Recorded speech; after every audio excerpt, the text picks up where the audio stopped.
Hey guys, how are all of you beautiful people? Hope all of you are doing great. And yes, this is the next part of my Pokemon world. We're the story following the birth of the strongest trainer to ever walk the planet.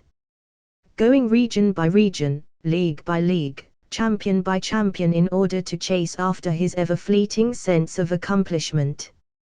Fans scream out his name every time he enters the arena, opponents forfeit when they meet his gaze, his combat style, unforgiving to even the smallest of mistakes. Soaring above the sky itself, his figure fades from the eyes of all those who he has defeated, never to catch up. So let's start without any delay. Vroom! A black motorcycle sped forward on the wide-open road that led directly into Lavender Town. Rex loved the little town since it had a very cozy feeling to it. But when he remembered those ghosts in the Pokémon Center that day, a shiver ran down his spine. 10 minutes later, the small arched gate that had a massive Lavender Town lettering on it came into view. There was an old woman by the side with a basket picking some wild berries that were on some bushes. They had various vibrant colors. Inside the town, some young people could be seen gathering around talking about something. Rex slowed the bike to a crawl to listen in. There has been massive amounts of ghost Pokémon gathering in the tower. There have even been some injuries amongst the townsfolk due to it. Luckily nobody has died, but it's getting worse. They say that if things continue this way, someone from the Elite Four will travel here to see if they can fix it," said a young man in a worried tone. "That would be great. I really don't want my home to be continuously ransacked by ghost Pokémon. Not only are my poor Pokémon scared witless, but the food in the pantry is missing. This is the 4th time I've had to come and buy groceries in the past 2 days," said a woman. Rex was surprised at the severity of the situation. It seemed that the legacy wasn't specifically for Marshadow, but he had somehow been the one to activate it. It seemed that all the ghost Pokémon were gathering to fight for it. That might explain the hyper-aggressiveness. In any case, he sped up again and quickly made it to the tower where a massacre had occurred, done by his very own hands. He didn't really feel anything for it and quickly got to the gate where Mr. Fuji was sitting quietly with a Marowak. It seemed that the little Cubone had evolved. Good for him, Rex thought with a warm smile. Mr. Fuji, who was playing with the Pokémon, noticed Rex and his eyes brightened as if he had seen his savior. "Rex. It's good to see you. It's been a while. What brings you here this time?" he asked warmly. Rex smiled. "I came to see if I can fix this problem," he said as he pointed at the tower. Mr. Fuji's eyes widened. "You know the cause?" he asked. Rex nodded and shook his head at the same time. "Sadly, I don't know the cause, but I have a guess. I have a Pokémon that should be able to fix the problem. But the time taken is uncertain. Am I allowed to go in?" he asked. Mr. Fuji was happy that Rex had a potential solution. "Although I would usually not allow anyone to enter due to the danger, you are more than strong enough to handle yourself. I hope you're able to fix the problem," he said with a smile and got up before moving his chair out of the way to allow Rex to enter. Rex smiled and patted the old man's shoulder slightly. "Don't worry, everything will be resolved soon," he said before proceeding to walk in. Rex had no intention of playing around. He pulled out a Pokeball and threw it out. Instantly, Machamp came of the Pokeball and observed his surroundings. He soon understood where they were but became confused as to why they were back here. Rex understood his friend's gaze. "We're here because Marshadow can obtain a legacy from the Ghost Realm. Can you spread out your aura to ward off other Pokémon? I don't feel like getting harassed." Machamp understood and was very happy for Marshadow. He then nodded, and a wave of energy rippled out. Invisible, but immensely oppressive in nature. Instantly, the hundreds of ghost Pokémon in the tower felt like they were in quicksand as a feeling of dread overcame their entire body and mind. They felt like death was looming over their heads like a guillotine. Rex nodded contentedly and swiftly reached the top floor in a matter of a couple of minutes. He would spot several ghost Pokémon fleeing at the sight of him and the 4 meters tall beast behind him. On the top floor, a Jenga was sitting with its eyes closed. It wasn't the same one as the one that lived in this tower. This one was much more powerful. But Rex didn't even put him in his eyes. Shadow punch, he said casually. A pair of burning orange eyes ignited in his shadow before a flash of black shot out and Jenga blasted into the wall. The entire tower trembled slightly as the little Shadow stood there with green flames that looked almost solid seeping out of his body.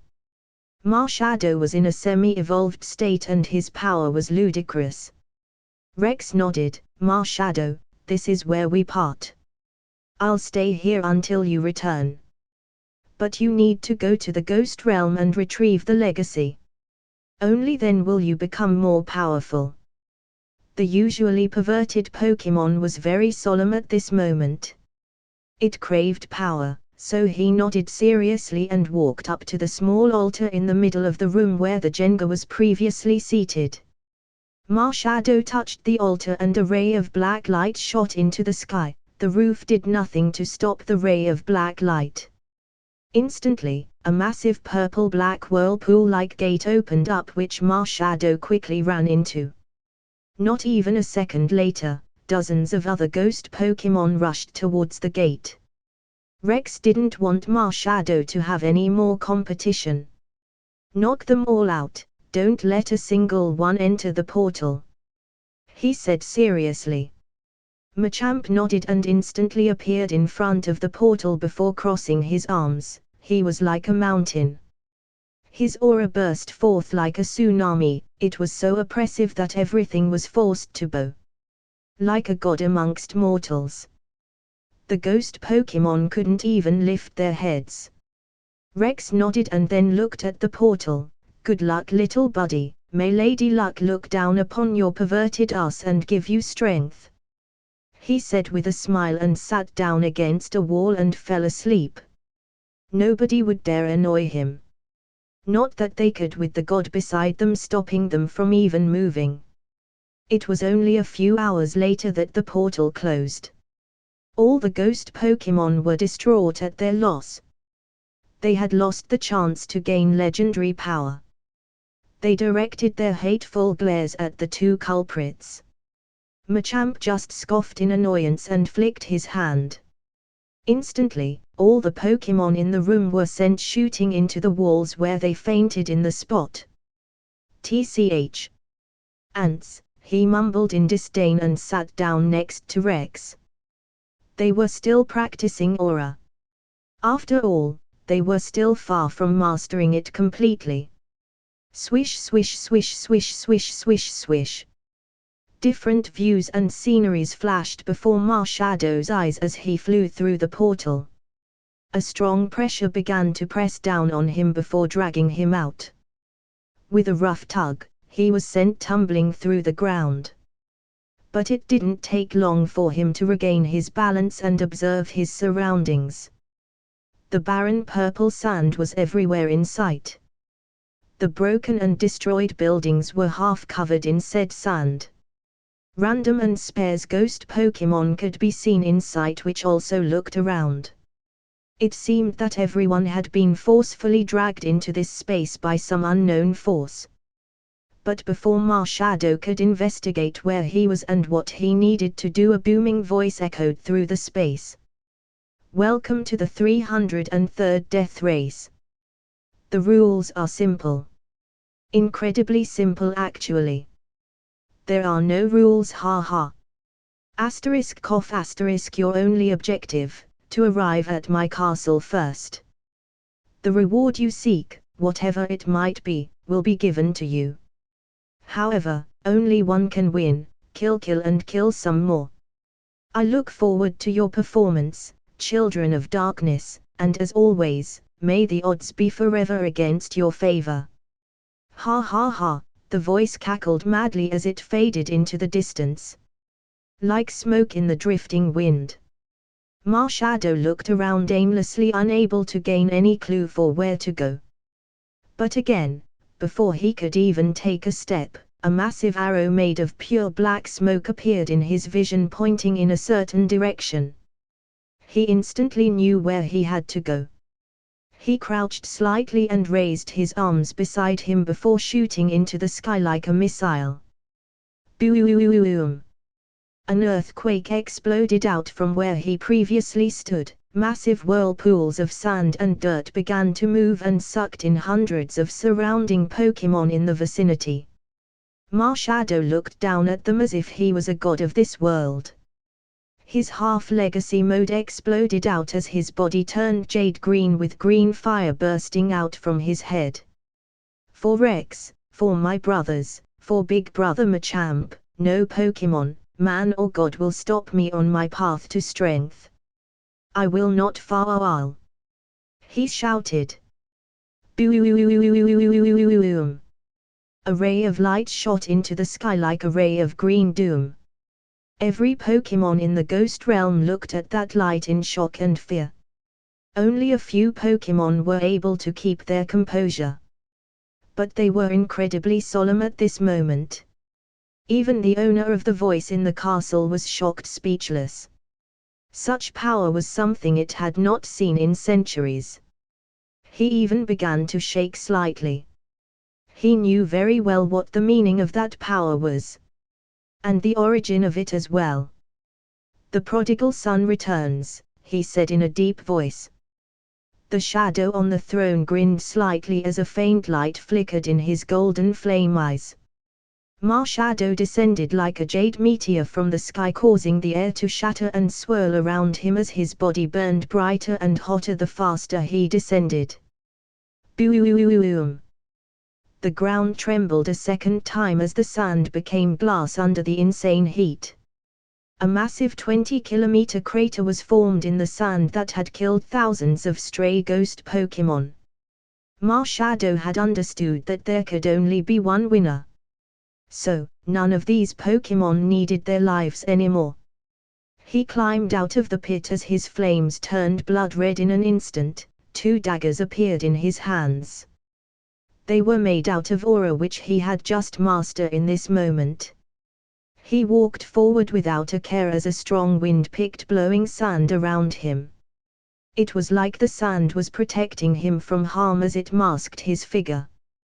The red flames looked like a scarf as it lit the night sky. Eyes filled with killing intent and determination that glowed brilliantly like headlights. Swoosh! Swoosh! Swoosh!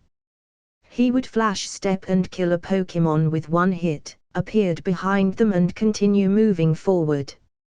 He never stopped walking, not once, not ever. He will accomplish his goal and make his family proud. In another location, a Mega Jenga was starting at the green beam of light that lit the night sky like it was daytime. He was someone that had unlocked the secrets of Mega Evolution by himself and was able to unleash it permanently. He had power over the shadows and his own personal domain. It was this domain that he dragged other Pokémon into and shredded them into little ribbons in seconds. But no matter how much it killed, the sense of dread from the beam of light and the power behind it squeezed his heart. But he would move forward. He would obtain more power, because only then would he be able to bring back the person he cherished most. There was no room for failure. In yet another location, a Greninja stood atop the body of a dead Duscelops observing the beam of green light. This was no ordinary Greninja, this was a Greninja with the ghost typing. It had bathed in the blood of every living being it had encountered. It had gone beyond the limits of its species and evolved further. A 4th evolution. He pulled out his oversized shuriken that was made out of blood, water, and purple-black smoke from the dead Pokémon's body. He placed it behind his back and pulled up his black tongue to avoid ingesting the sand that was swimming in the air. A pair of red, merciless and emotionless eyes stared in the direction of the arrow. A typhoon of purple sand blew wildly as it consumed Pokémon after Pokémon. At the center, a small black monster with red eyes and a scarf made out of red flames. 2 daggers in his hands as he stepped forward. It had been 2 days since Marshadow had stepped into the barren landscape, and he had killed countless other contestants. None of them could even see him coming. He was like a phantom in the night. His killing art had been refined like steel in a furnace. The efficiency was top tier, and a wave of killing intent radiated out in waves, suffocating any that were too close. Similar events were happening in 2 other locations. If someone was to down from a very high place, they would see 3 massive whirlpools of purple converging on an oversized castle in the middle. Slowly but surely, the 3 were getting closer and closer. Some other talented ghost types arose from the masses, but they too were swallowed under the ravenous appetite of the 3 monsters. Just like this, 2 more days went by and the 3 had arrived at the gates of the castle. They were each located at a different gate. One in the south, east and west. There was nobody else. Not a single soul could be seen in sight.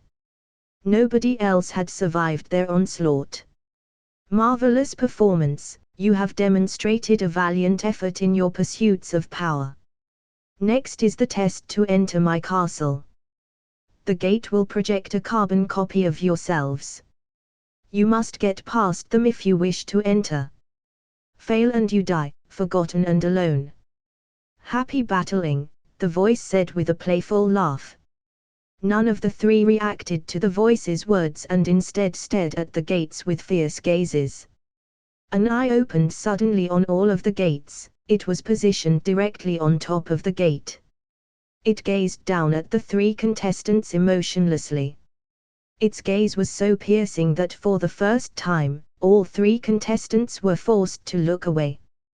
The eye then blinked, and a beam of pitch-black energy hit the floor. From the crater, a different Pokémon emerged depending on the contestant. A pure black Marshadow, it didn't look that much different from a normal one except this one looked exactly like a shadow. It had no features. The other 2 also faced similar opponents. Whenever they moved, the opponents would move the same way, as if they were actually connected. Greninja frowned intensely. It had no patience for this. It shot forward and smashed its oversized shuriken down on the shadow. But to its shock, the same action was reproduced by the shadow. The 2 attacks clashed, sending a massive shockwave exploding out in all directions. Jenga shot out a massive claw from its own shadow in order to drag his opponent into his domain, yet the same happened with his adversary. Another stalemate occurred. Marshadow didn't immediately attack but instead walked in a wide circle. The shadow copied his movements and they traded spots. Marshadow grinned as he stared at the shadow like an idiot and turned around before walking towards the gate. The voice said get past, not defeat. A seemingly small difference that would have been dismissed by most, but Rex had taught Marshadow to pick up on even the smallest of clues or weaknesses. But just as he was about to press the door open, the shadow, for the first time, broke its pattern and shot forward at breakneck speed as it shot out a punch. Marshadow smirked disdainfully and shot his fist out in a backhanded motion. The collision sent a massive wave of air outwards. The 2 locked hands as they stared at each other. Marshadow was still grinning. You cannot defeat me. This power is not something that can be mimicked by the likes of trash like you, he said as he increased his strength, pushing the shadow back slightly. This is strength built upon the blood and sweat of me and my trainer. You cannot tarnish that with a mere copy. He yelled, increasing his strength again. The shadow was now sliding back even when it was pushing back at full strength. Shadow wrapped his arms around the shadow copy and shot into the sky at the speed of sound. You are the limit I once had. You were my past self, a ceiling I thought I could never break. But that man showed me that nothing is impossible. He paused as the smile on Rex's face flashed by his eyes. A smile full of confidence and expectance. I cannot let down that look of his. I cannot allow it. So die three. He bellowed as he exploded in a brilliant light as the body of the shadow began to disintegrate into nothingness. Meteor fall. Shadow shouted at the top of his lungs as he descended at the speed of light. In less than a nanosecond, the ground began to crack and shake as massive fissures appeared in all directions. An enormous mushroom cloud exploded forth several kilometers into the sky. Lighting twirled around the cloud, making it look more threatening than it already was. Yet, there was a certain allure to it. The Pokémon on the throne walked out into the balcony and stood there with a mesmerized expression on his face. Ah ha ha ha. This is just like you. This is exactly like you. You've always been a monster through and through. You've returned after so long, he said as he spread his arms open as if embracing the entire world. Wisps of green smoke rose from his arms. I can't wait to finally meet you after so many centuries, he said excitedly before returning to his throne. Shadow crawled out of the crater, smoke coming off his body, but the same merciless eyes full of determination appeared. Unwavering even after all that. He caught a glimpse of the figure on the balcony, and he felt as if something had been unlocked. Like something that had been sealed within for who knows how long had been released. Well, how could it be? He struggled to talk as his gaze changed as he looked at the massive castle in the distance. Opening the gate, the voice boomed out again. Congratulations to the contestant at the south gate. They are the first to progress and one step closer to getting the final prize. Better not dawdle, little ones. The voice said before fading slowly. Jenga and Greninja both grinned at the voice's words.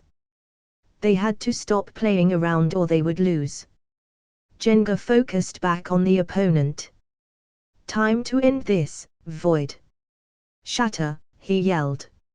Instantly, the sound of something cracking could be heard, and a black hole appeared in the space between the two. As if reality had been shattered. The shadow couldn't do anything and was instantly devoured by the void in space. Jenga laughed mockingly and sealed the space again. The cracks in midair were slowly repaired and he progressed forward and pushed the door open.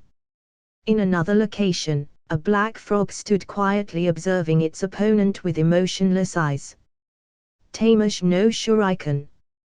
He shot his palm forwards above him into the air as an enormous shuriken made of ghost energy appeared instantly. It continued to grow in size until it was 20 meters wide. Boom! The shuriken began to spin so fast it shattered the air instantly and everything was turned to dust. Greninja threw it forward and the shuriken shot forward like a bullet. It cut straight through the shadow and right through the wall before creating a massive gash through the entire city, breaking through the other side and continuing into the infinite distance. HNN, he grinned and put down his smoking left hand. He pulled up his scarf-like tongue and ran into the city like a shadow. All three ventured into the city where destroyed buildings of all sizes could be seen. Shadow, unlike the other two who didn't recognize the place, did, and as he looked at the place he once called home, flashes of hate flickered through his eye like flames. ______. A long, long time ago, this world was once prosperous. A perfect land for all Pokémon. not just ghost types. This was originally a gateway to another world. An extension of Earth created by Aquarius as the last arch in case anything happened, and Pokémon were on the brink of extinction. When all hope was lost, this place would act as the last defense. No humans could ever enter due to the seal placed on the dimension.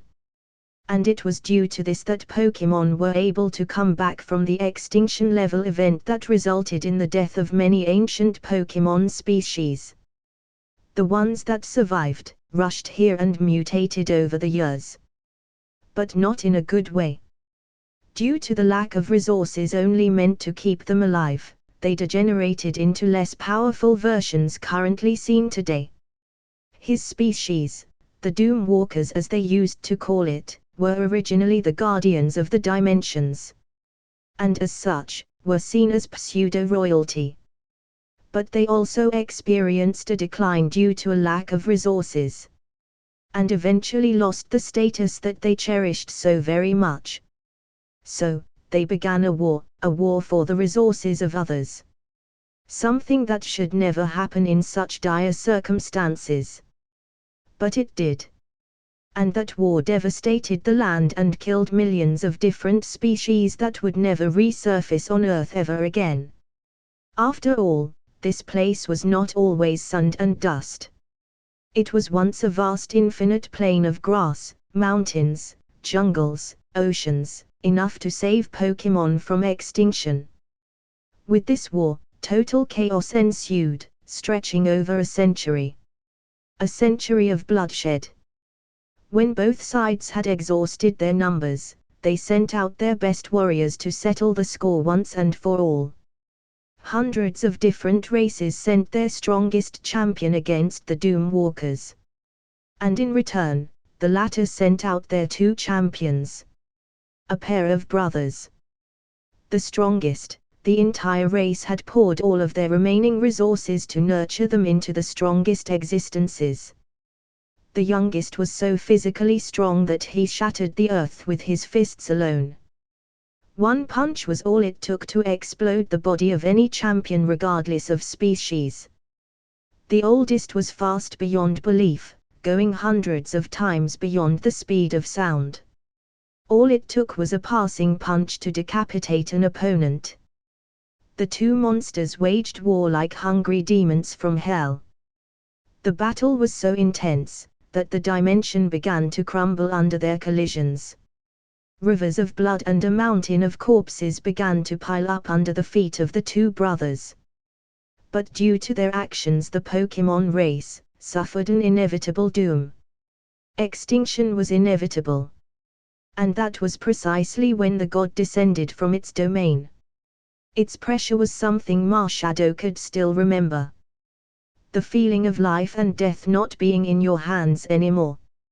He would never forget the eyes of that being, the eyes of a god. It could not be challenged, everything was forced to bow before its existence. Even the mighty Doom Walkers. That was the power of Arceus. You disgust me, it said.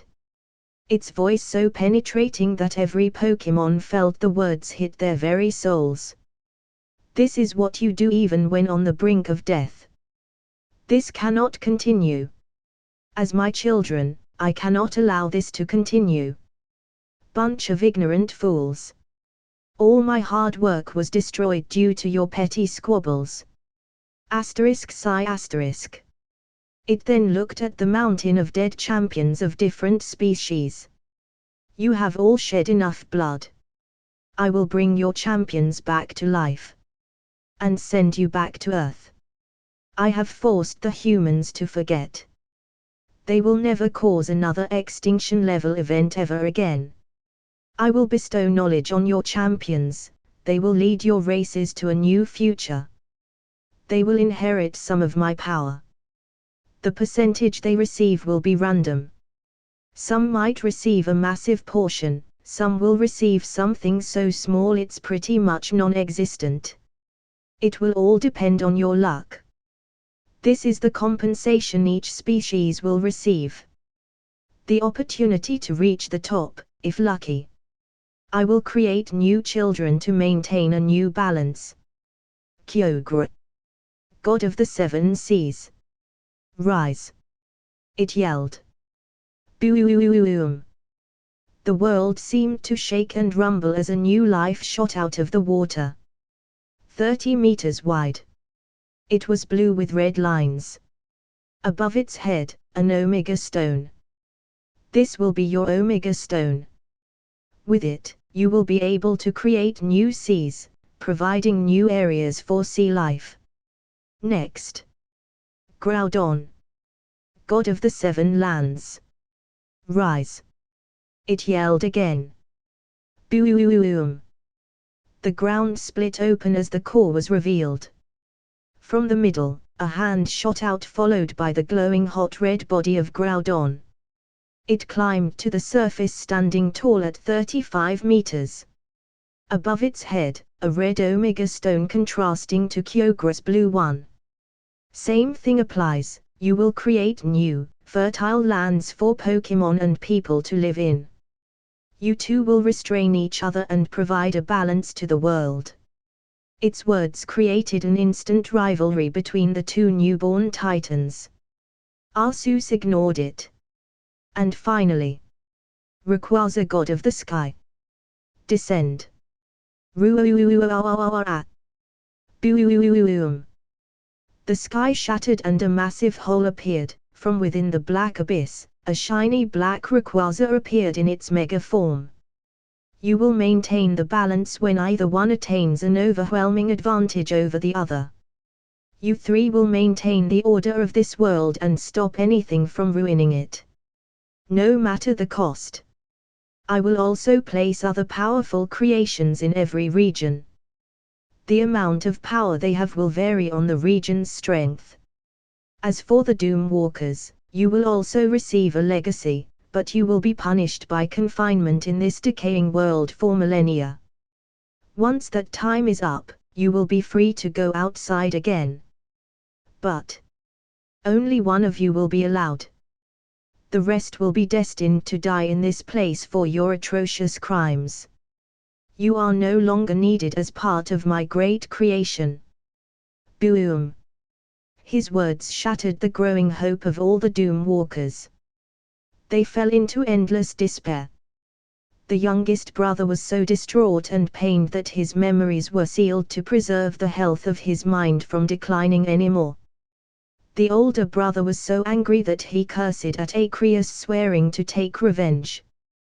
The god did not even listen and disappeared with all the other Pokémon living in the secret dimension, leaving only the crying wails of the Doom Walkers, destined to die alone and forgotten for their crimes against the Pokémon race. The dimension was silent except for the wails of the Doom Walkers. Their despair-filled cries echoed through the vast expanse of war-torn lands. Their cries soon turned to ones of hate and anger. The youngest brother, who was almost a cripple at this point, wasn't paid attention to.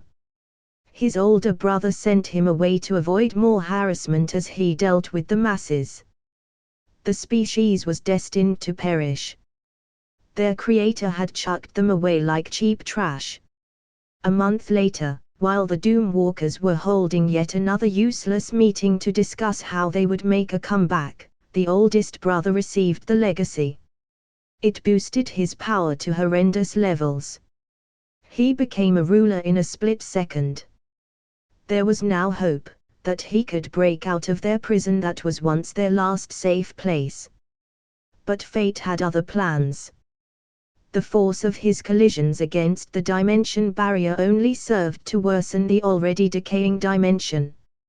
His attacks, filled with ghostly energy, spread in all directions, seeping into the fabric of the land itself, staining it with the power. The older brother continued to smash into the barrier in hopes of breaking it and freeing his people, to take revenge and dethrone that false god. But reality shattered their hopes. The barrier held strong and unyielding. But something that nobody expected happened.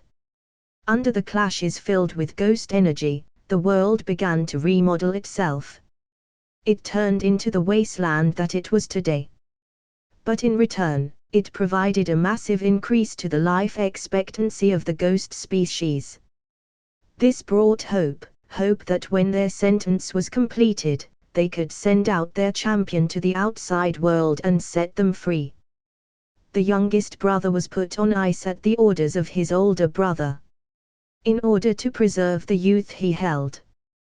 The spirited and joyful existence he became after losing his memories. He was no longer the savage bloodthirsty doom walker, but a child with no knowledge of anything. The older brother wanted to preserve that so his brother wouldn't be corrupted by the twisted and depressed mindset and atmosphere that plagued their people. It was so that his brother would be alive when he came back and freed his people. Like that, 992 years went by in the same monotonous space. One by one, the Doom Walkers chose suicide over living this constant torture. With nothing to do, they initially held strong, creating the ghost city, that would become the capital for their eventual uprising. But all of their excitement and determination vanished with the unending years.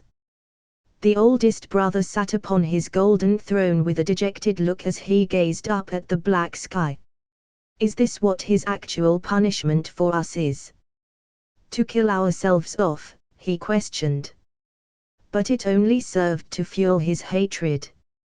He vowed to himself every day that he would not waver, that no matter what happened, he would get out when the sentence was completed.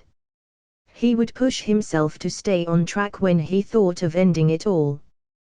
That he would show his brother a new sight, one far different to this wasteland. And the day eventually came. Exactly 1,000 years after their downfall. The oldest brother walked towards the barrier full of determination, rage and hope. But as he went up to it, intending to walk out, he was once again stopped. And a piece of information floated up. As the holder of the legacy, you are not allowed to leave the prison. You are destined to die here. Said the voice of Arceus. It sounded like a recording of sorts.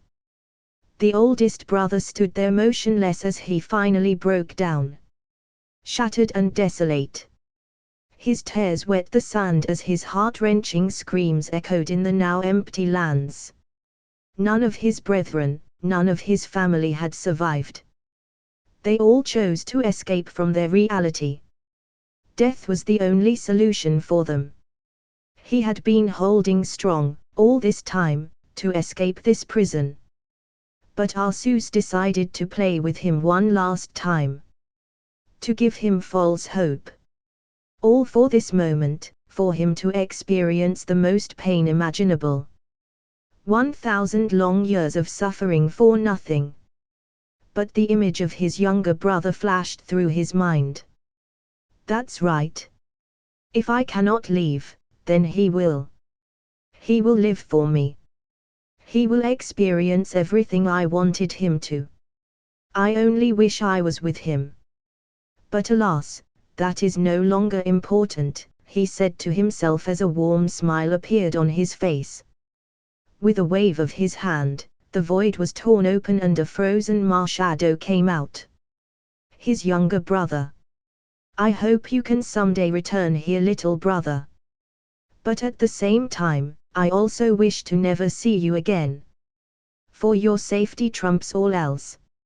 Live, enjoy and remember me fondly. That is all I wish for. To live in your memories. Farewell, little brother. He said as a tear streamed down his face as he pushed the unfrozen but unconscious little body through the barrier, instantly vanishing from sight. But what the older brother didn't know was that when Marshadow was pushed through the barrier, hundreds of years passed before he arrived. 300 to be exact. The last safety measure left by Arceus. In order to kill the last remaining Doom Walker off. Thinking that 300 years was enough to kill a normal Doom Walker. Arceus could never have guessed that the clash between the older brother and the barrier would increase their lifespan several-fold. And it was due to some fate that the older brother had thought of freezing his younger brother. And that was what saved him. Marshadow awoke on an island, the same one he would spend the next 2 years on before meeting Rex. He didn't understand why the barrier was allowing everyone to go in and out, since it was this domain that allowed him to get to Rex, but he guessed that once the last Doom Walker was killed that the space would cease to have meaning. So, it probably reset automatically to serve its original intended purpose. But due to the ghostly energy corrupting the space, all other Pokémon were pushed out. But there must have a protocol in place to stop the legacy holder from leaving even when the world reset. So only he was allowed to leave freely. Marshadow refocused back on the broken stone road he was walking on. He looked up at the castle in front of him with an array of different emotions coursing through his mind. Sadness for the fate that befell his species and an even deeper sadness at his brother's hard journey. He didn't understand how he knew all this since he should have been asleep. But maybe it was his older brother giving him the memories he missed out on. But the little details didn't matter anymore. He felt rage towards Arceus, so much rage that he felt like he would explode. Rage towards the unfairness, the lack of care, lack of everything. He marched forward towards the castle with a new goal. To meet his brother again after so long. To talk to him, to embrace him in a hug. To talk. He wanted to do all that, but then the image of a black Greninja and a black Mega Jenga appeared from different paths. They all looked at each other warily as they stood in front of the main castle gates. The older brother was holding this contest every year in the event that Marshadow would return. Since it was something that attracted ghost Pokémon from all over the world, he was sure that his little brother would return. This is the final stand. Defeat your opponents and walk through the castle gates victorious. Or lay there as dead carcasses. It is all dependent on your ability or lack thereof. Let the final match begin, the voice boomed out. Greninja and Jenga nodded at each other as if coming to a tactic agreement. Marshadow wasn't surprised, the weak had to group up together to stand a chance against the strong. Marshadow got into a defensive position, his legs apart, one arm in front the other behind. Come. And meet your doom. He announced. Greninja flashed forward and appeared before Marshadow in the blink of any eye and smashed down his oversized shuriken down on him. Marshadow grinned slightly and stepped to the side as the weapon skimmed past him and into the floor. Marshadow jumped up slightly and shot out a leg that blasted the frog outwards at fast speed. Jenga didn't stay still and sent out a growing shadow that threatened to swallow Marshadow whole. The latter shot into the air before spreading his arms open. This is a little trick I finally mastered after a lot of effort. It's your honor to be the first to get hit by it. Blast cannon! He yelled. Boom! A massive blue flame burst out from Marshadow's left side, and a massive wave of cold air and ice exploded out from his right. His arms slowly came together. The verdict is out, your sentence, death. Boom! The wave of immensely pressurized air shot forward and breakneck speed, destroying everything and anything in its path. Shuriken no Fukumu subbed. Greninja shouted from the rubble of a building. Instantly, he appeared in front of Jenga and spun his shuriken in place. It created a torrent of air as it spun faster and faster until it became a solid shield. The shuriken have off a white light as it collided with Marshadow's attack. A massive bubble burst out, decimating everything in a 500-meter radius. Shadow didn't hesitate to swoop down headfirst and strike with a full power shadow punch. Greninja had just finished tanking blast cannon and couldn't defend in time. Jenga flashed in front of his temporary teammate and used protect. Shadow grinned and used shadow barrage. Instantly, hundreds of fist images covered Jenga's vision. Boom! Boom! Boom! Boom! Boom! Boom! Punch after punch, kick after kick, Jenga was knocked back from the power. Shadow had long stopped punching, but Jenga kept getting pushed back by the seemingly invisible punches. Greninja had recovered and shot forward like a bullet. Mano a mano ha! I like it. Shadow yelled and slammed his hands into the ground while getting into a sprinter's ready position. His green flames burst out instantly, creating the head of a green dragon. Crack! Rumble! Bam boom! The ground couldn't handle the surge of energy and began to give way.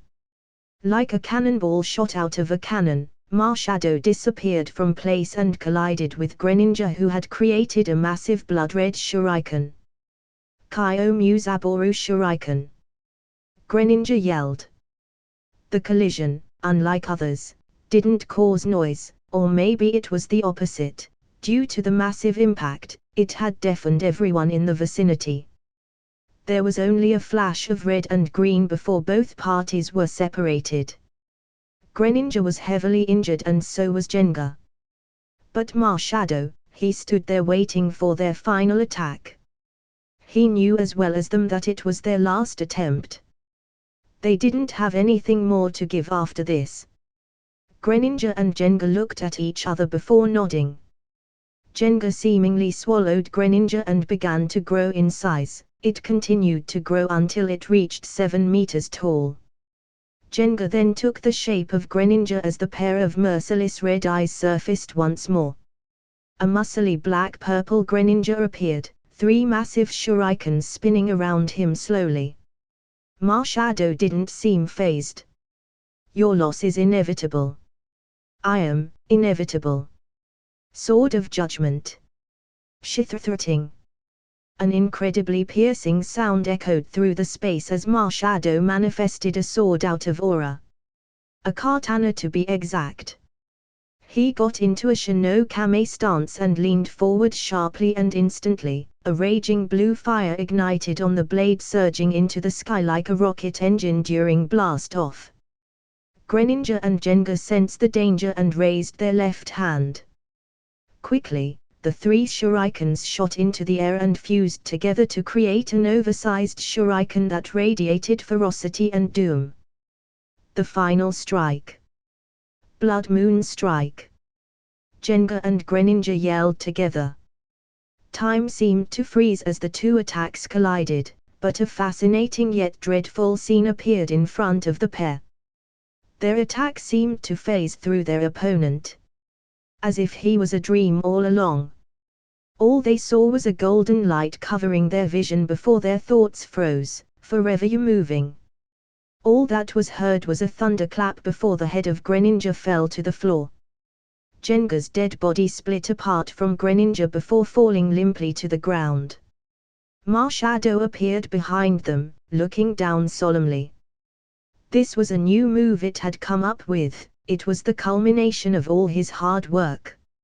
Something that could not be blocked, cannot be dodged, and was guaranteed to kill. There were only a very, very small amount of people who could potentially survive. That being, his big brother Machamp, big brother Steelix, his brother and Legendaris on the level of Dialga. Arceus was also included, obviously. But apart from that, it was an insta-kill move. The sword dissipated and Shadow straightened and gazed up at the castle with a serious look on his face. He walked up the massive amounts of stone steps that lead to the castle doors. With every step getting heavier and heavier emotionally. Fwoosh! The massive steel doors flung open as he got close. a luxurious and pristine indoor area full of furniture and everything of the sort. It was a massive contrast to the outside world. But there was a layer of dust on most stuff. A layer so thick it looked solid. Marshadow walked up the spiral stairs that lead to the topmost floor where the throne room was held, his steps echoing through the stone walls, the dimly lit torches with a green fire constantly fluttering in the non-existent wind gave it a creepy vibe. And finally, a set of smaller yet far grander and awe-inspiring diamond doors appeared in front of him. Crack! The doors slowly opened with his gentle push, and a simple room came into view. A red carpet adorned the floor, chairs strew all over the floor, some broken, some still intact. Everything had a layer of dust on it, like it had not been used in centuries. And finally, in the middle of the room, a golden throne with demons carved into the armrests could be seen. And sitting on the throne, a tall figure, with one arm supporting his resting head. His body was completely black as if he was wearing a tightly fitting ninja costume. Wisps of green, jade-colored smoke that almost looked solid swirled around him like snakes. His face was framed in a golden crown that stretched up into golden horns that were half submerged within his long billowing white hair. Only the ends were black.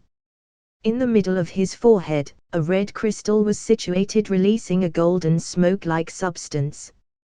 His face was featureless, only a pair of golden flame-like eyes could be seen.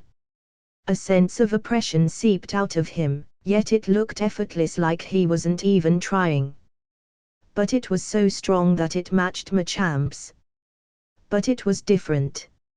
Machamp's aura inspired awe and reverence.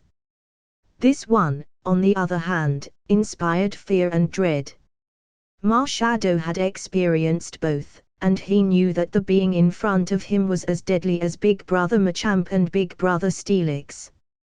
The two siblings stared at each other with hundreds of thoughts surging through their minds like unending waves on a windy day. But when their gaze locked, it was like the air froze and both vanished from sight. Boom! Rumble, rumble, rumble. The entire top floor was destroyed in an instant. The walls were vaporized, the roof disintegrated into nothingness as not even the dust was left behind. Only a crumbled floor and two monstrous figures could be seen in the middle as their fists connected with each other.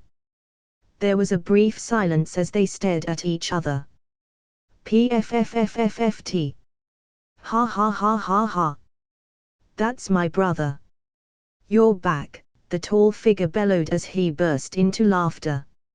Marshadow also burst into warm hearty laughter and opened his arms before hugging his big brother.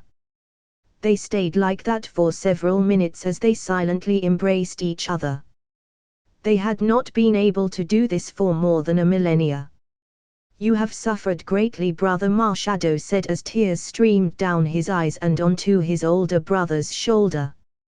The latter smiled softly, that is no longer of any importance. You are back, safe and sound. That is all that matters, he said calmly. But a small shake could be heard in his voice.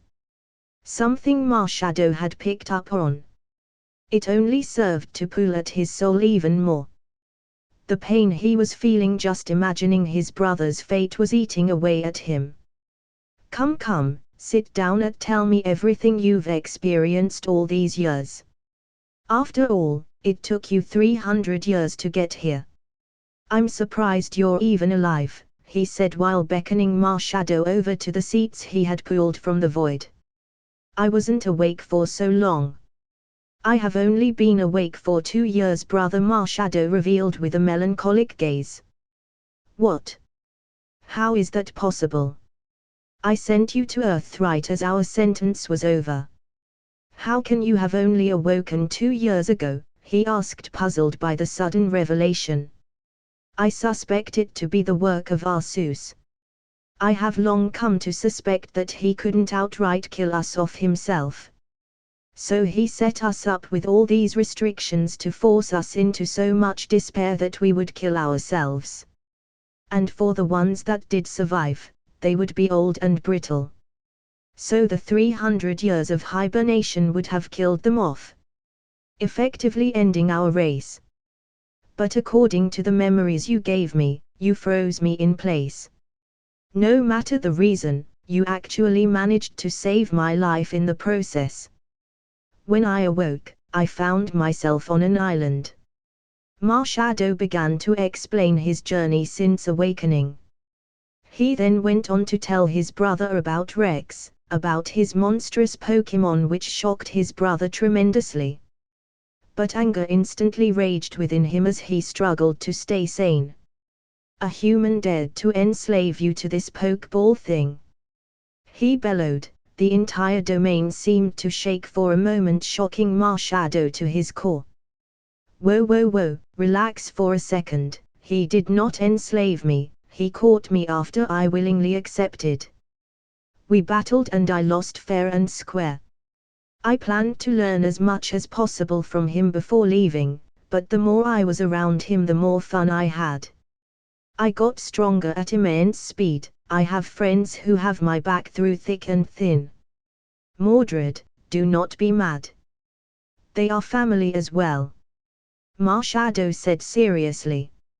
Hearing his little brother say his name after so long made him shiver slightly. How long he had waited to hear his name be called out by his baby brother. Are you sure you trust this human? He asked seriously. Marshadow didn't even think and instinctively nodded, of course, plus, you don't have to be so skeptical.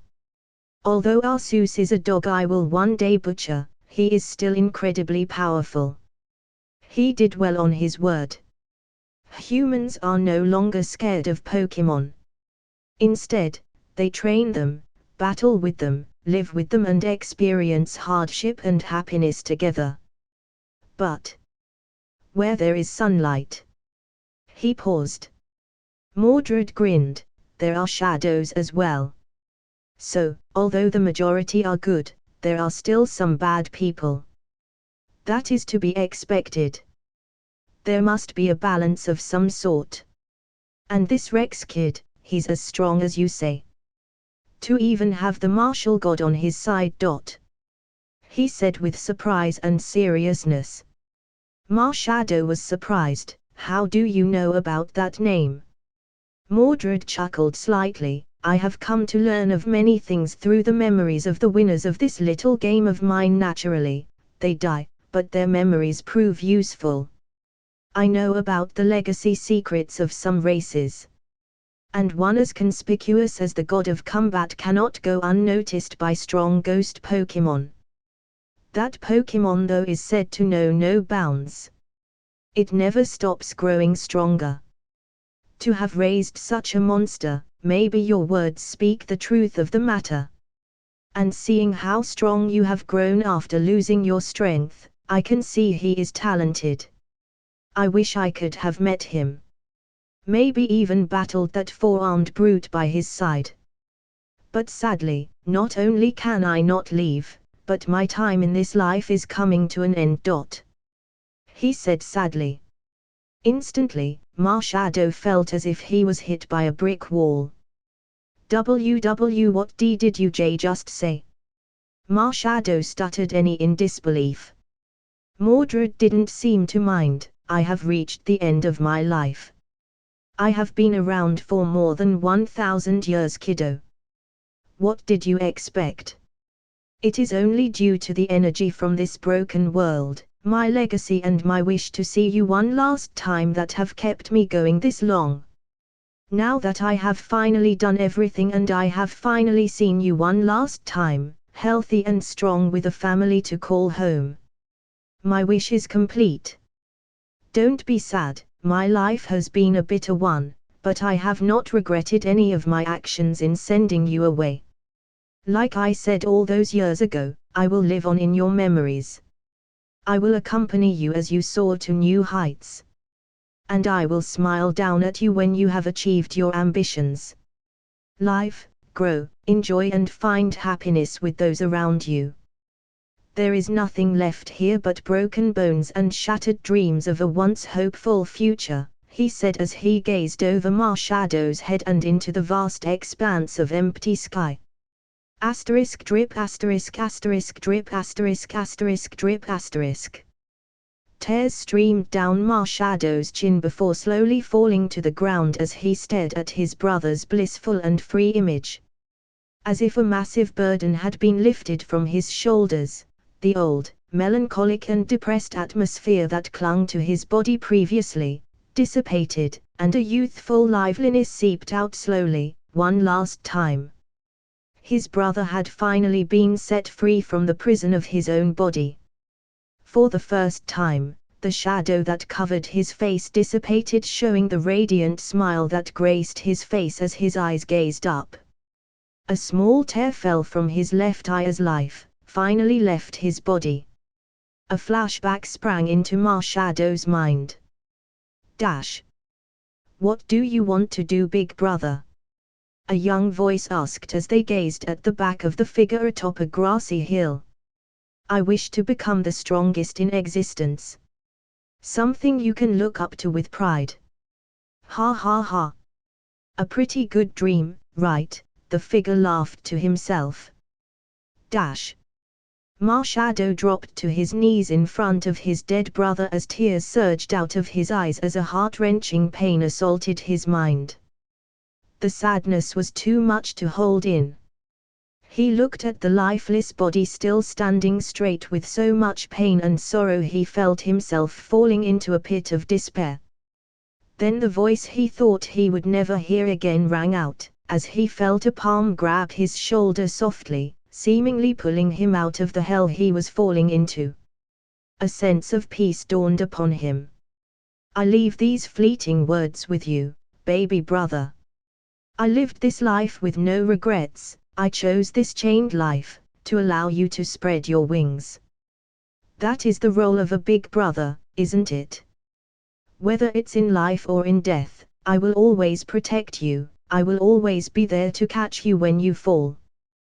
To be your guardian angel that illuminates your darkest nights. You will never be alone. Even if the world turns its back against you. Now, be free and unfettered, for life is grander than you can imagine. Do not live in the past. Do not cry over my death. In this life or the next, I will always be there, as your big brother. Farewell. Under the Marshadow's distraught gaze, the body which was as straight as a pillar disintegrated into dust that flowed in the drifting wind before passing through the barrier and into the pitch-black darkness. You are free, big brother. But on my life, I swear, the world will tremble under your name. And damn my soul to eternal suffering if I don't pluck that false god off his throne and drag him through the mud. There was a rumble through the entire domain as the air began to shatter, the ground in every direction cracked and opened. It looked like the end of the world. On the castle's top floor, a massive green light began to shine as it slowly floated into the air. Marshadow was full of wrath and fueled by flames of vengeance. He spread his arms open as he stared up at the infinite void with immeasurable anger. In the memory of my brother, Mordred, Lord of the Doom Walkers, I vow. Here and now. I will swing down the hammer of vengeance upon my enemy or die trying. In this life or the next let my foes tremble under my power. He yelled. A golden light seeped out of his body as he glowed like a second sun. The ball of green and gold continued to expand as Marshadow grew and grew. He had grasped the legacy. But at the expense of his brother's tragic fate. This legacy is the last thing connecting me to my brother. Arceus, you should tremble and fear, hide your kids, hide your wife, for I am coming. Nothing you do, nothing you send, will stop me from ripping you to pieces. He growled as power seeped out of his body, it was so atrocious that it seemed to tear the fabric of the dimension apart. He could use this to get out. Since this space restricted the legacy holder, he wouldn't be able to leave, but he observed that the world was incredibly weak and due to his evolution, it became unstable. Maybe he could puncture through the weakened barrier and escape. 3 days ago. Tap tap tap. The sound of light footsteps could be heard coming up the flight of stairs. Mr. Fuji, with his bald shiny head, long eyebrows and a lively look in his eyes, could be seen with a smile. Marowak by his side looked around seriously. He didn't seem to be sad anymore. But the old man froze when it saw the 4-meter-tall beast sitting down cross-legged beside the man he had come to visit. An oppressive aura was seeping out of Machamp as it sat there. The orange glow of his hands pulsated, which brightened the room for a moment before dimming the next in a rhythmic patter. Marowak, who was next to Mr. Fuji, was stunned on the spot as his eyes widened. It didn't last long as he burst into a full-speed run before jumping into the air and sticking to Machamp's chest as he hugged him tightly. Machamp didn't seem surprised as he opened his golden eyes. He looked down at the little Pokémon on his chest with a warm smile. "Ah, if it isn't the little Cubone. You have grown strong," he said as he patted the skull on Marowak's head. Marowak shook his head and hopped off before flexing its muscles, which bulged slightly. This caused Machamp to chuckle and nod. Yes, strong and big Marowak, he corrected himself. Marowak nodded contentedly before turning to Rex, who had just opened his eyes. The Pokémon didn't even hesitate and jumped on his chest too and gave him a big hug. Rex smiled warmly. He then turned to Mr. Fuji as he rubbed Marowak's back softly. "How are you?" he asked. The old man, who was smiling off to the side watching greeting, nodded slightly at Rex's question. "I'm very good. I noticed that the town has calmed down completely. It seems that whatever it is you did, worked," he said happily. Rex nodded before looking at the place the portal used to be. He hoped everything would be okay. "That is indeed so, but I'll be staying here a few more days since I have some business here." "What about you? What will you do?" he asked. Mr. Fuji didn't want to meddle and tactfully avoided prying. "I'll open the tower again for public use. Since the matter has been dealt with, people should be able to visit their loved ones again. And since that's the case, I have no reason to stay here anymore. I'll return to the orphanage. If you need something, don't hesitate to come over," he said before beckoning Marowak over to him before descending the stairs again. Like this, 3 more days went by with nothing going on. Rex was beginning to get worried, but Machamp said that it would be all right. There was a certain glint in Machamp's eyes that Rex noticed. As if he knew what was going on. It puzzled him greatly, but he didn't hesitate to trust his friend and continued to wait. Rex awoke on the 5th day early in the morning due to a golden glow. He originally thought it was due to the sun but realized that the tower had no windows. When he looked for the source, he found it to be coming from Marshadow's Pokeball. Rex knew what was happening. This was something that would occur when a Pokémon is going through a legacy evolution. It happened with Machamp, it happened with Arcanine, and a similar, yet different thing happened with Steelix. And now it was happening to Marshadow. "Machamp! Wake up! Look!" Rex yelled as he held the glowing Pokeball up. Machamp opened his eyes and the first thing he saw was the glowing orb. After getting the details from Rex, a complicated look appeared in Machamp's eyes. Rex was once again puzzled by that gaze and finally had to ask. "What's with that look, buddy?" Machamp looked at Rex for a moment before sighing. "It was a long, very long time ago," he began to explain the history of the domain. his perspective and that of the other Pokémon. And the sudden war that began due to the greedy and power-hungry nature of the Doom Walkers. Doom Walkers? He asked in confusion. From his memories, there had never been such a species of Pokémon in the franchise. Correct, Doom Walkers, Guardians of the Void. They are immensely powerful. They came in different sizes and shapes. But there were two incredibly powerful ones. Two brothers. No matter how many of our champions we sent, they were all slaughtered under their combined effort. The younger brother made the ground quake and tremble. Nothing was left standing. His body, indestructible, impenetrable. A walking disaster. And the older brother simply had the name, Shadow of Doom. Because that was the last thing you saw.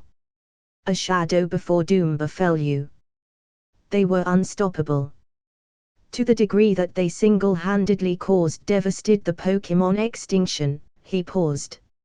Rex had cold sweat dripping down his back. This was power a Pokémon should not be able to wield. Maybe with a legacy, but that was the thing, they didn't have one. It was raw, monstrous power. But then it descended. Machamp went on to explain what Arceus did and his new reforms. Its introduction of legacies and the creation of the legendaries that roam the continents today. Rex was once again shocked to his core. A single species was able to force the great Pokémon god to descend. Machamp finished his story there. He didn't have knowledge of what happened afterwards to the Doom Walkers but explained that they were imprisoned in that place for a millennium. So that explains the history of this place. But it was meant to be a safe haven for Pokémon, why are only ghost types allowed to enter? Does it have something to do with the Doom Walkers? And what does this have to do with Marshadow? He asked. It has everything to do with Marshadow. He is the younger brother, he is the walking calamity that massacred millions single-handedly. He is one of the two war gods. I am 100% certain that according to my inherited memories, Marshadow is the same. There is no mistake. But I only realized who he was when I awakened my legacy power, he explained seriously. If that's the case and he was such a dangerous being, why did you say nothing then? He asked seriously. Because he doesn't remember who he was naive and childish. I thought that maybe it would be worth correcting his ways. I do not believe that he is inherently evil or bad. He did what he had to do for his species.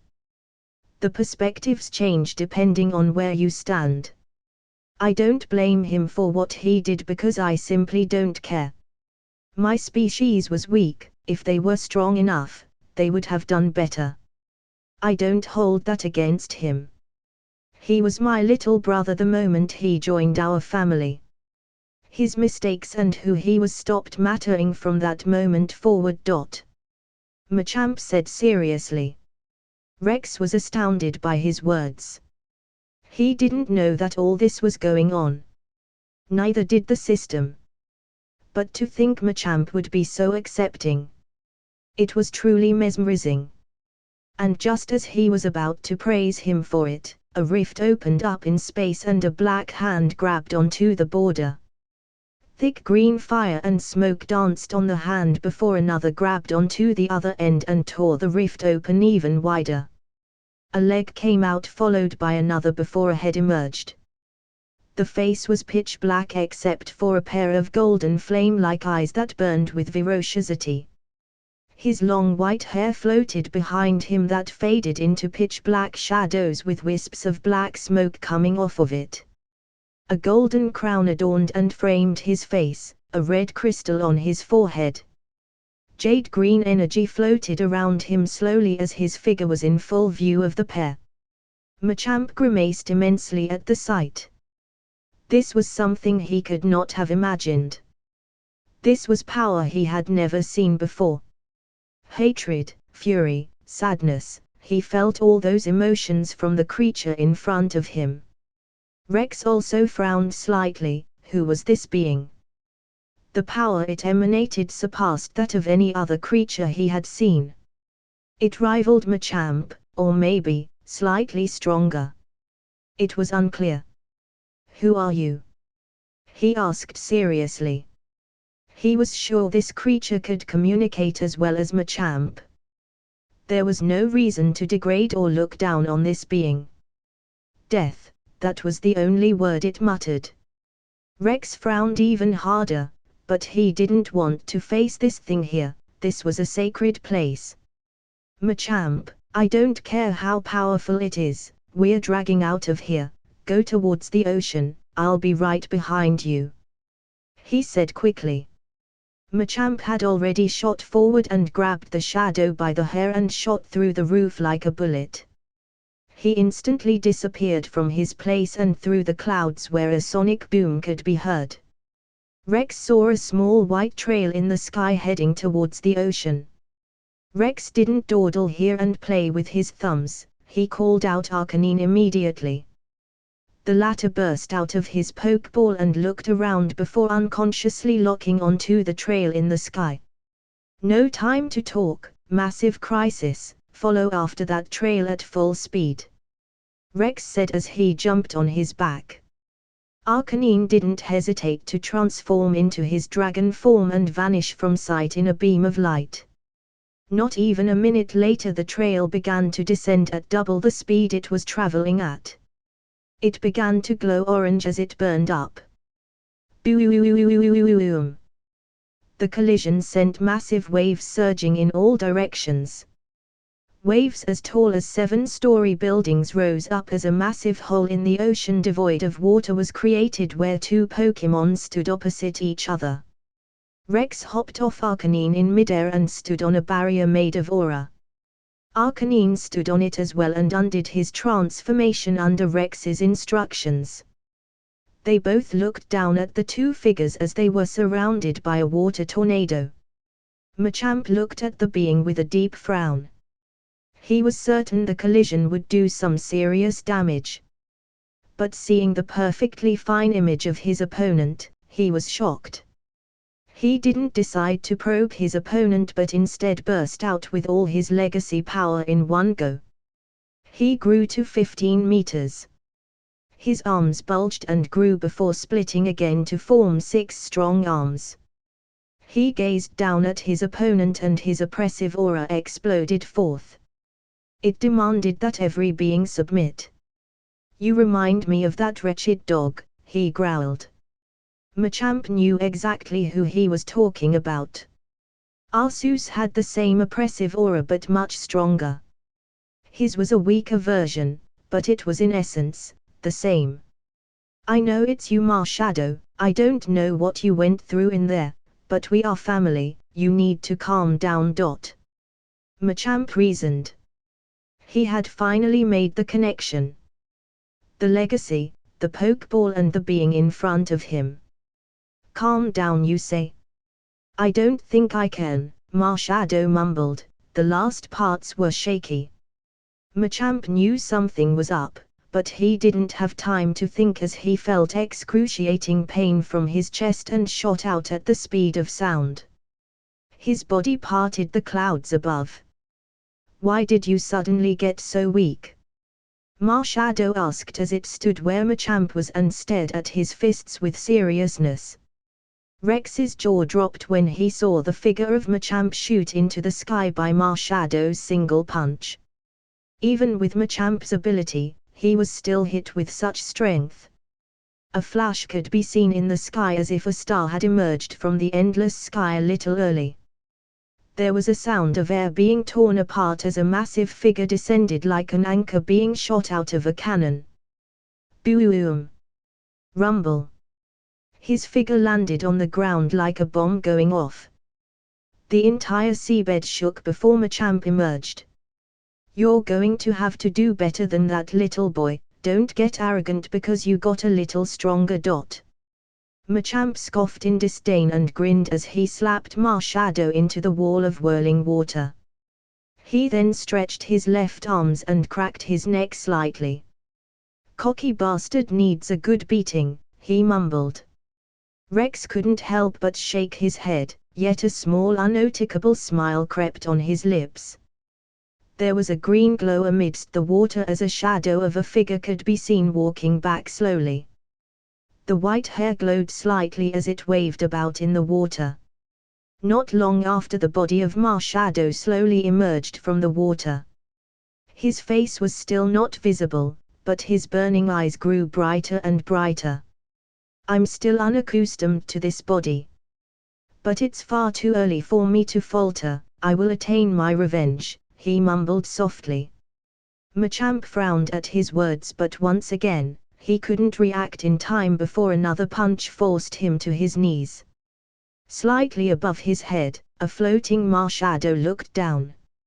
Machamp shot his arms out so fast that they became shadows. Instantly, the image of 1,000 oversized punches filled Marshadow's view as he was pummeled back with increasing ferocity. They were all super effective shadow punches.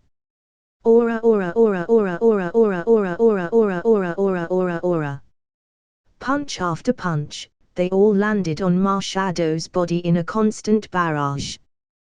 The sound upon contact was like constant artillery fire. "Enough!" Boom! A wave of green energy exploded out of his body and stopped the punches in their tracks and revealed the image of Machamp, who had his arms crossed. He had long stopped punching, but his speed was so fast that it created after images by the thousands. Marshadow shot down at breakneck speed and collided with the barrier Machamp had calmly set up. "If you're mad, then come, stop being a baby and grow up, boy. Be serious and put your back into it or walk the fuck away," he yelled angrily with clear mockery in his eyes. Marshadow stopped for a moment and looked at Machamp, before retreating about 20 meters. The latter knew that Marshadow was about to do something, and although he didn't know what, he wasn't about to be outdone by some temperamental pervert. "I will warn you this one time, you better block with all your might, hold strong to your dying breath or you will be erased from existence." "I will not be holding back," he warned before floating into the air with arms open.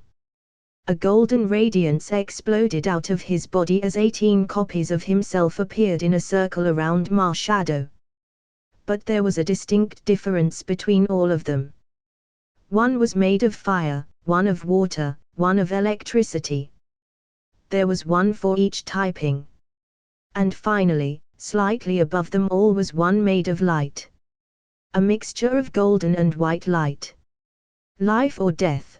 The choice no longer lies in your own hands, but in the gods of the Round Table. You have been tried, you have been weighed, and you have been found wanting. The judgment, death. Be erased in peace. "This is Descent of Olympus," said a genderless voice that came out the mouths of every Machamp. They all raised their hands and pointed their index finger at Marshadow with emotionless eyes. The latter for the first time started shaking intensely, not from fear, but from utter rage. But he didn't have time to think, all he did was spread his arms open and create a lance out of green smoke and awaited the arrival of the move. The 19 Machamps instantly shot out a beam of solid light of varying colors that merged into one massive one before descending on Marshadow. It was like a nuclear bomb had been set off. A beam 10 meters thick descended towards Marshadow at an inconceivable speed. All he could do was raise his lance up as he screamed at the top of his lungs, but his voice was drowned out by the immense noise of the attack. Rex and Arcanine had long retreated when they saw what Machamp was doing. He was utterly shocked that he would use such a move. If that was really Marshadow, the chances of him dying were as high as 90%. This was a move meant to end all disasters. A move meant to end all moves. Although it was far from being perfected, it was currently Machamp's strongest attack. There was silence as Rex covered himself in a bubble of aura dozens of layers thick even though he was safe from the blast radius. Arcanine was fine, although he was not as strong as Machamp, he was strong enough to deal with the residual damage. But the light from the explosion forced Rex to close his eyes. It was only after an entire minute had passed that Rex was able to slowly open his eyes and gaze down at the damage. A 30-kilometer radius was devoid of water, the ground was molten hot as patches of lava could be seen. Steam was constantly rising due to the humidity. And at the epicenter, a figure, half his body had disintegrated showing his spine, parts of his ribs and charred flesh. But what shocked everyone, even the emotionless Machamp, was the crazed laughter coming from the figure. "My turn." The figure raised his remaining emaciated arm to the sky. Everyone was puzzled before looking up. But to their absolute horror, a meteor 3 kilometers in diameter was already less than a kilometer away from the collective group of Machamps. There was a weakness to this mode, they could not move very quickly. This was like a formation. Even the slightest disturbance would destroy the move. Machamp had never thought that a Pokémon could survive this move. And even if they did, he refused to believe they could still fight back. So, he neglected this aspect.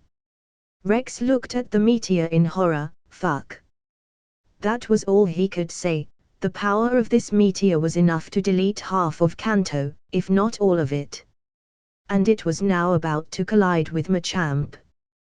The 19 Machamps lifted their heads with grave expressions and raised their arms and pointed towards the middle of the circle. A massive ball of golden light began to form that continued to expand until it was about 20 meters in diameter. Then it shot out like a laser beam and instantly hit the meteor. The beam was able to penetrate the meteor entirely and caused it to shatter. But then they realized how big of a mistake that was. The smaller but still incredibly deadly rocks were now flying towards Kanto. Rex grimaced immensely. "Goo! Everyone stop those rocks!" Rex yelled as he chucked out his Pokeballs. Gyarados and Scizor appeared instantly and shot towards the rocks at immense speed. Scizor became a beam of light as he pierced through the rocks with his own body while cutting them into little pieces. Gyarados landed in the ocean and began to move the water. He roared up to the sky as massive black clouds appeared. Rex observed as Gyarados looked at the falling meteors as if thinking of something before looking at him. Rex knew he was going to try something insane, but he had no choice. Who knew something like this would happen? He only gave a nod. Gyarados nodded as well before roaring again. As if something had shifted, a massive wall of water began to rise on the coast of the region.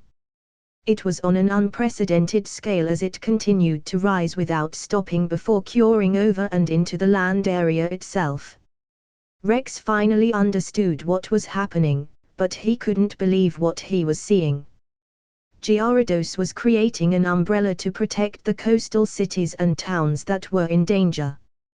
He then looked at Gyarados, who was incredibly focused.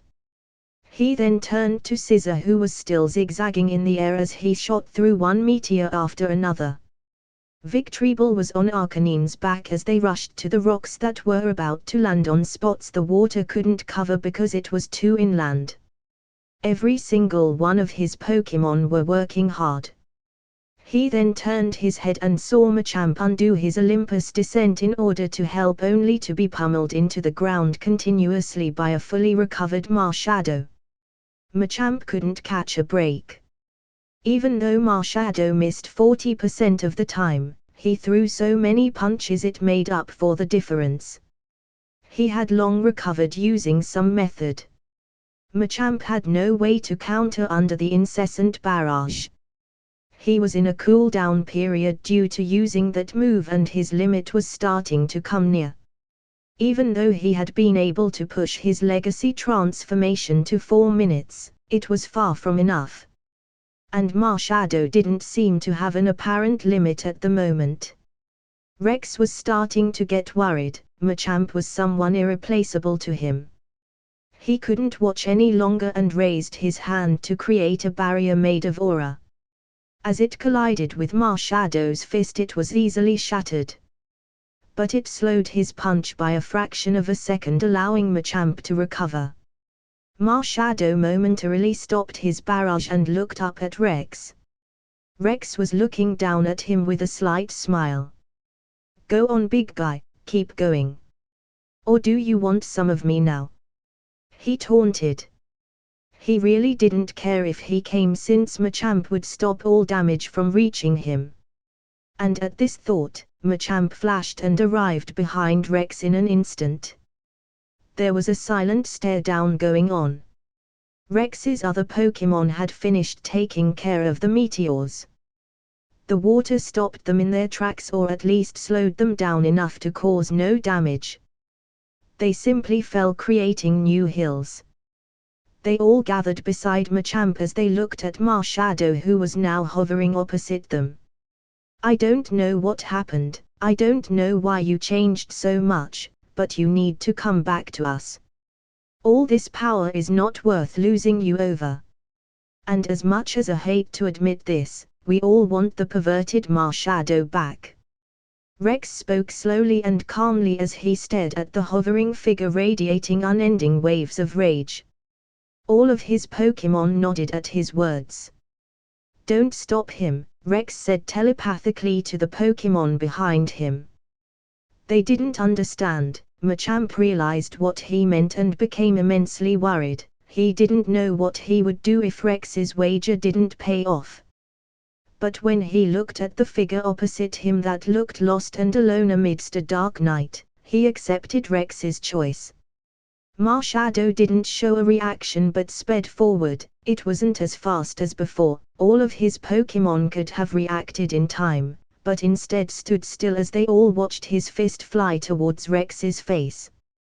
All of them knew that if that attack connected, their spiritual pillar, their reason for being together, would go up in smoke. Rex smiled warmly and stood there unmoving as he saw the attack coming his way. Just when all of his Pokémon were waiting for the worst, the fist froze an inch from his face, creating a torrent of air that blew in all directions. Rex looked into Marshadow's golden flame-like eyes as a playful glint flashed through both of their eyes. "Are you done showing off?" he said, to the shock of everyone present. "Ha ha ha ha ha ha. Yeah, I'm done." Marshadow burst into laughter and nodded before spreading his arms wide. Rex did the same before the two hugged each other. Everyone was stunned, speechless. Why isn't Rex meat paste right now? And if that isn't the case, where is the heartwarming speech that brought Marshadow back from the brink of despair? Where was the motivating words that brought them all closer together? Where was the epic moment? This was a massive scam. As if something had clicked inside of Machamp's head, he burst into a massive rage. "You are fucking based our ads. You played me from the beginning," he bellowed as he pointed towards the duo with shaky fingers as he shrunk. His chest was rising and falling as veins popped on his forehead. Marshadow and Rex hugged each other's shoulders as they stared at Machamp. "Pretty much. I had contacted Marshadow via telepathy the moment he came out of the rift. I knew immediately that he had achieved the last step in aura. I made this plan up step by step while instructing him. I had to put up an act around you guys though, lest you become suspicious. But I have to give the credit to Marshadow. Most of my reactions were genuine. Especially the meteor, that was all him. I really did fear for the worst at that point. Luckily it all worked out," he said with an irresponsible smile. MHM, this was all a big ploy to see your progress and teamwork. And what better way than to face a poor lost Marshadow who recently acquired power and was using it recklessly. Marshadow said with a prankster's smile. All of Rex's Pokémon were shaking with rage. This time it was real, unlike Marshadow's Oscar-winning performance. Anyway, everyone, let's calm down and take a deep breath, Rex said, motioning his hands repeatedly in a downwards fashion. All his Pokémon glared at both of them angrily for a moment before taking deep breaths. Rex then turned to his accomplice, Marshadow, but as soon as he said that name the latter shook his head. I'm no longer called Marshadow. He began to speak about the events in the Shadow World and about his perspective on the whole Arceus conflict. Along the way, they had descended back to the ground and sat in a circle. Most of his Pokémon had melancholic expressions as they listened. And some even began to cry as they heard the tragic fate of his brother. Rex had a solemn look as a murderous glint flashed through his eyes momentarily. That is why I have decided to adopt my late brother's name. Mordred. And it will be this name that Arceus hears before I kill him, he said with incredible seriousness. I don't expect any of you to agree with my goal, and if you are against it, I am more than willing to leave and journey this road alone. But before he could finish, the rest of the Pokémon and even Rex began to laugh. Mordred was baffled and frowned slightly. I don't think this is funny, he said with a deep voice. Rex shook his head. It is, mate. We are family. Family doesn't leave when the road gets tough. If you have this goal, then we'll help you accomplish it. Simple as that. He said with a casual shrug. Mordred was stunned for a moment before turning to Machamp and Arcanine. It was obvious why he was looking at them. As Pokémon that had inherited the memories of the past, they should have a deep hatred for him. Scoff you're probably thinking that we should be hating you for what you did, right? Machamp asked. Mordred nodded slightly. Well, that isn't the case. The weak die under the strong. Only with strength can you stop being an ant that can be stomped on by the strong. You were almighty. Yes, you decimated my people, and yes, you did the same to millions of others. But I don't blame you. If I was in your position, I would have done the same. Because you had a family to protect. And now, everyone around me is that family. I would destroy this world if it meant defending the lives of everyone present. And I think Arcanine and everyone else here can agree with me here. Even Scissor, don't you dare disagree, you brooding little emo. Machamp said seriously. Scissor raised his head sharply and glared at Machamp angrily before turning to Marsha Mordred and nodding seriously. Although begrudgingly. Mordred was stunned as he looked around. He then felt a tap on his shoulder, but when he looked over, the phantom that was his brother overlapped with the image of Rex who was standing there behind him.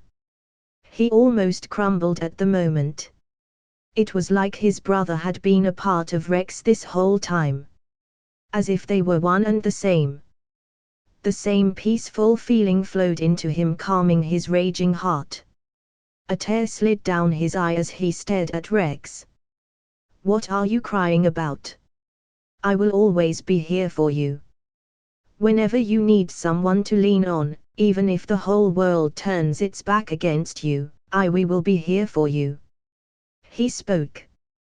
But Mordred's eyes widened completely as an incredulous expression surfaced on his face. Tears streamed down his even harder than before.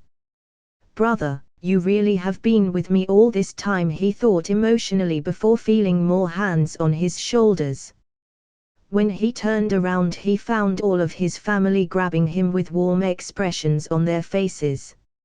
An inexplicable sense of peace overflowed within him. This is my family. He thought. Fuck. If only Steelix was here. He's missing a massive moment. Rex grimaced instantly. Everyone else frowned as well when a small snake appeared out of nowhere.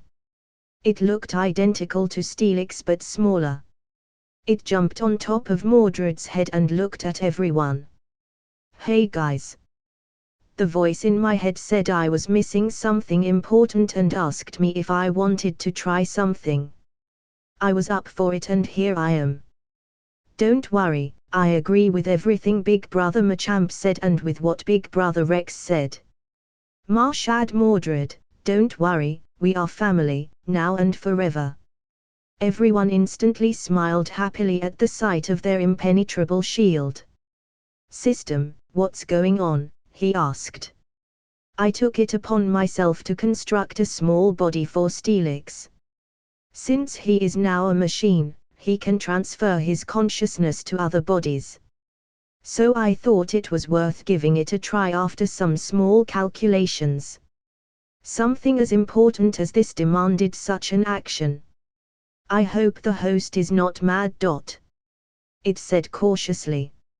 Rex was stunned before bursting into a massive radiant smile. "No, System, I think I should be the one thanking you instead. You have been an integral part of my life in this world.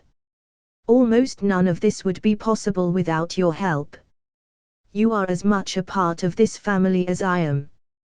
Thank you for everything, from the bottom of my heart," Rex said seriously and emotionally. "I am honored to be regarded in such high esteem. It is only fitting of my status," it said arrogantly. Rex was stunned. "Wow, your ego is big," he commented. "Am I wrong?" it asked confidently. Rex was tongue-tied. And grumbled slightly. "This is the last time I compliment you," he pouted silently. There was a small silence before the mechanical voice sounded out again. But there were strong traces of emotion in its tone. "It is my pleasure to accompany you through this journey, Rex. Thank you for everything," it said seriously. There was a silence as Rex smiled happily at this moment. There would be trials ahead, many of them. One harder than the last. But he had this family with him. To support each other through the hardships of life. He had a beautiful and lovely girlfriend and an amazing system. But one last thing needed to be changed. "System, I think it's time you had your own name. You are no longer just a, system.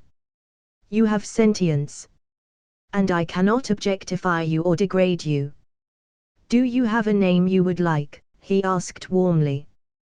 There was a silence. I don't know.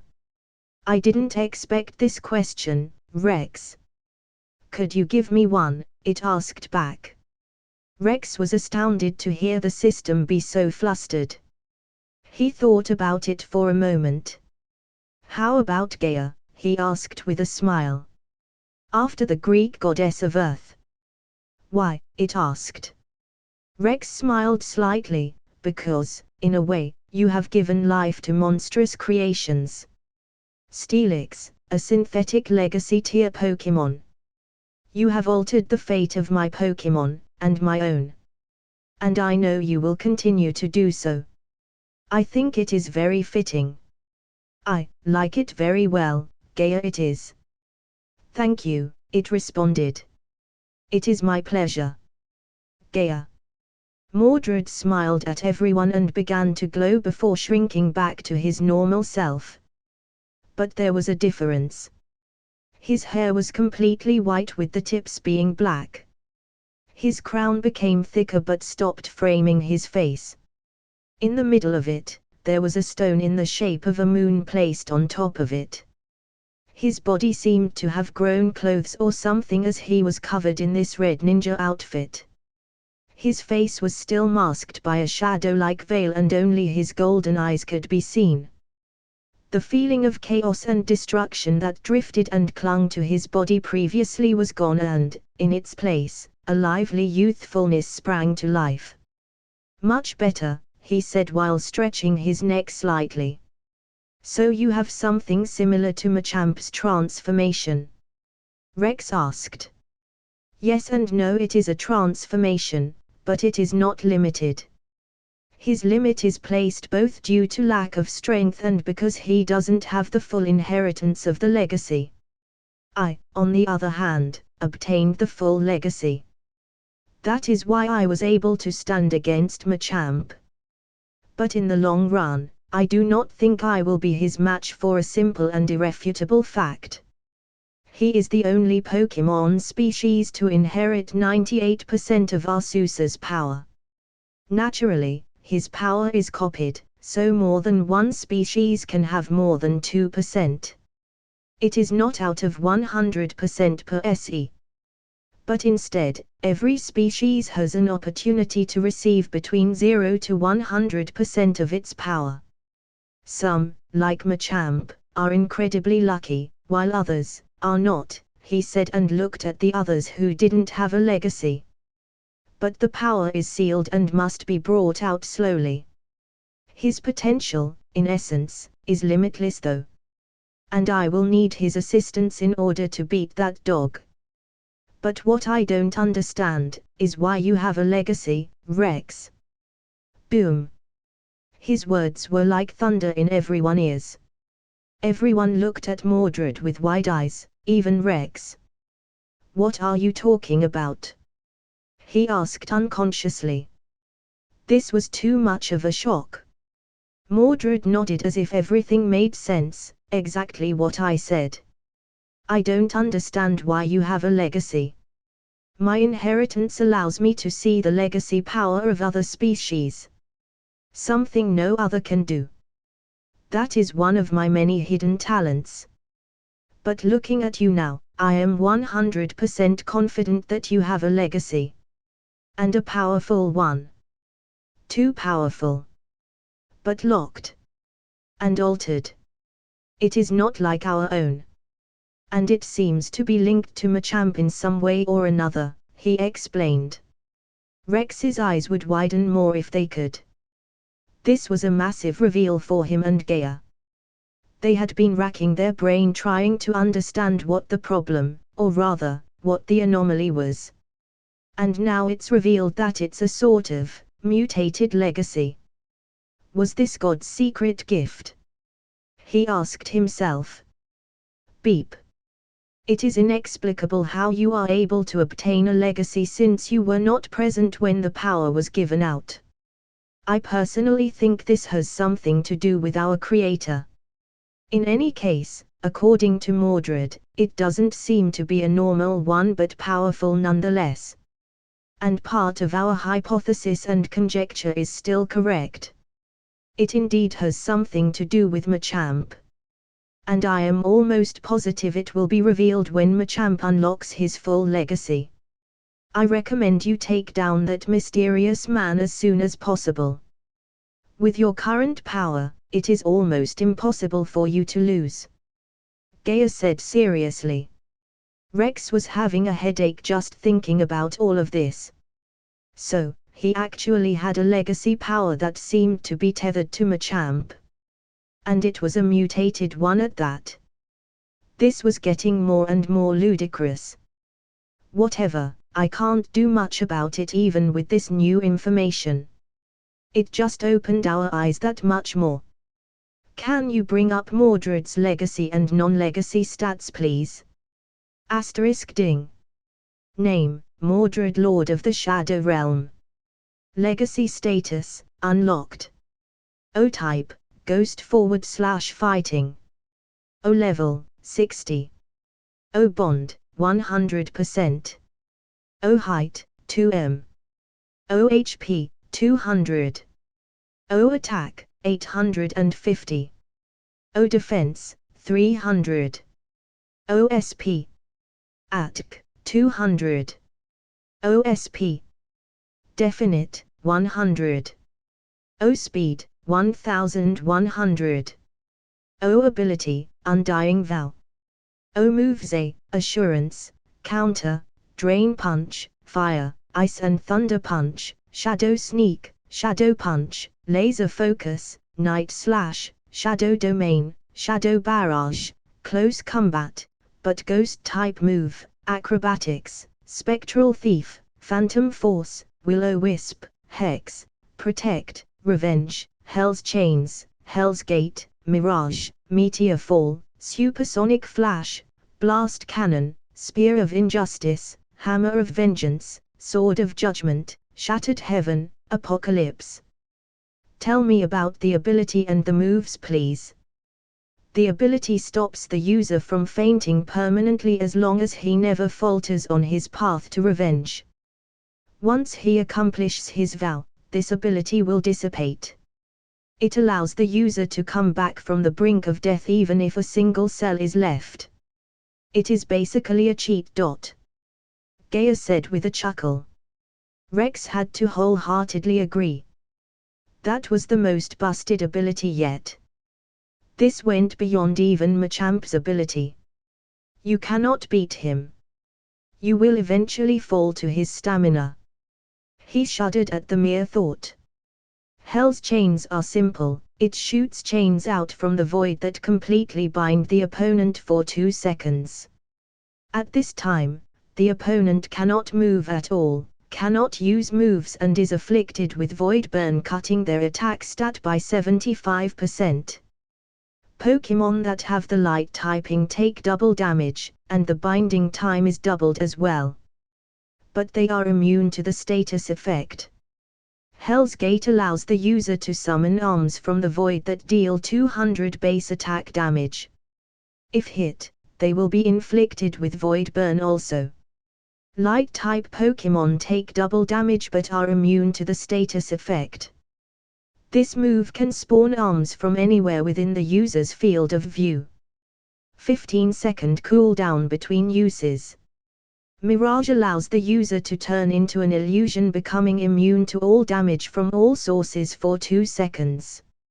It dispels status effects and heals the user for half of their maximum HP. But they can only use this 2 times per fight. Meteor Fall allows the user to burn their energy and turn into a living meteor. Damage is 500% but the user takes 2/3 of the damage inflicted to the opponent. Supersonic Flash allows the user to move at 20 times the speed of sound.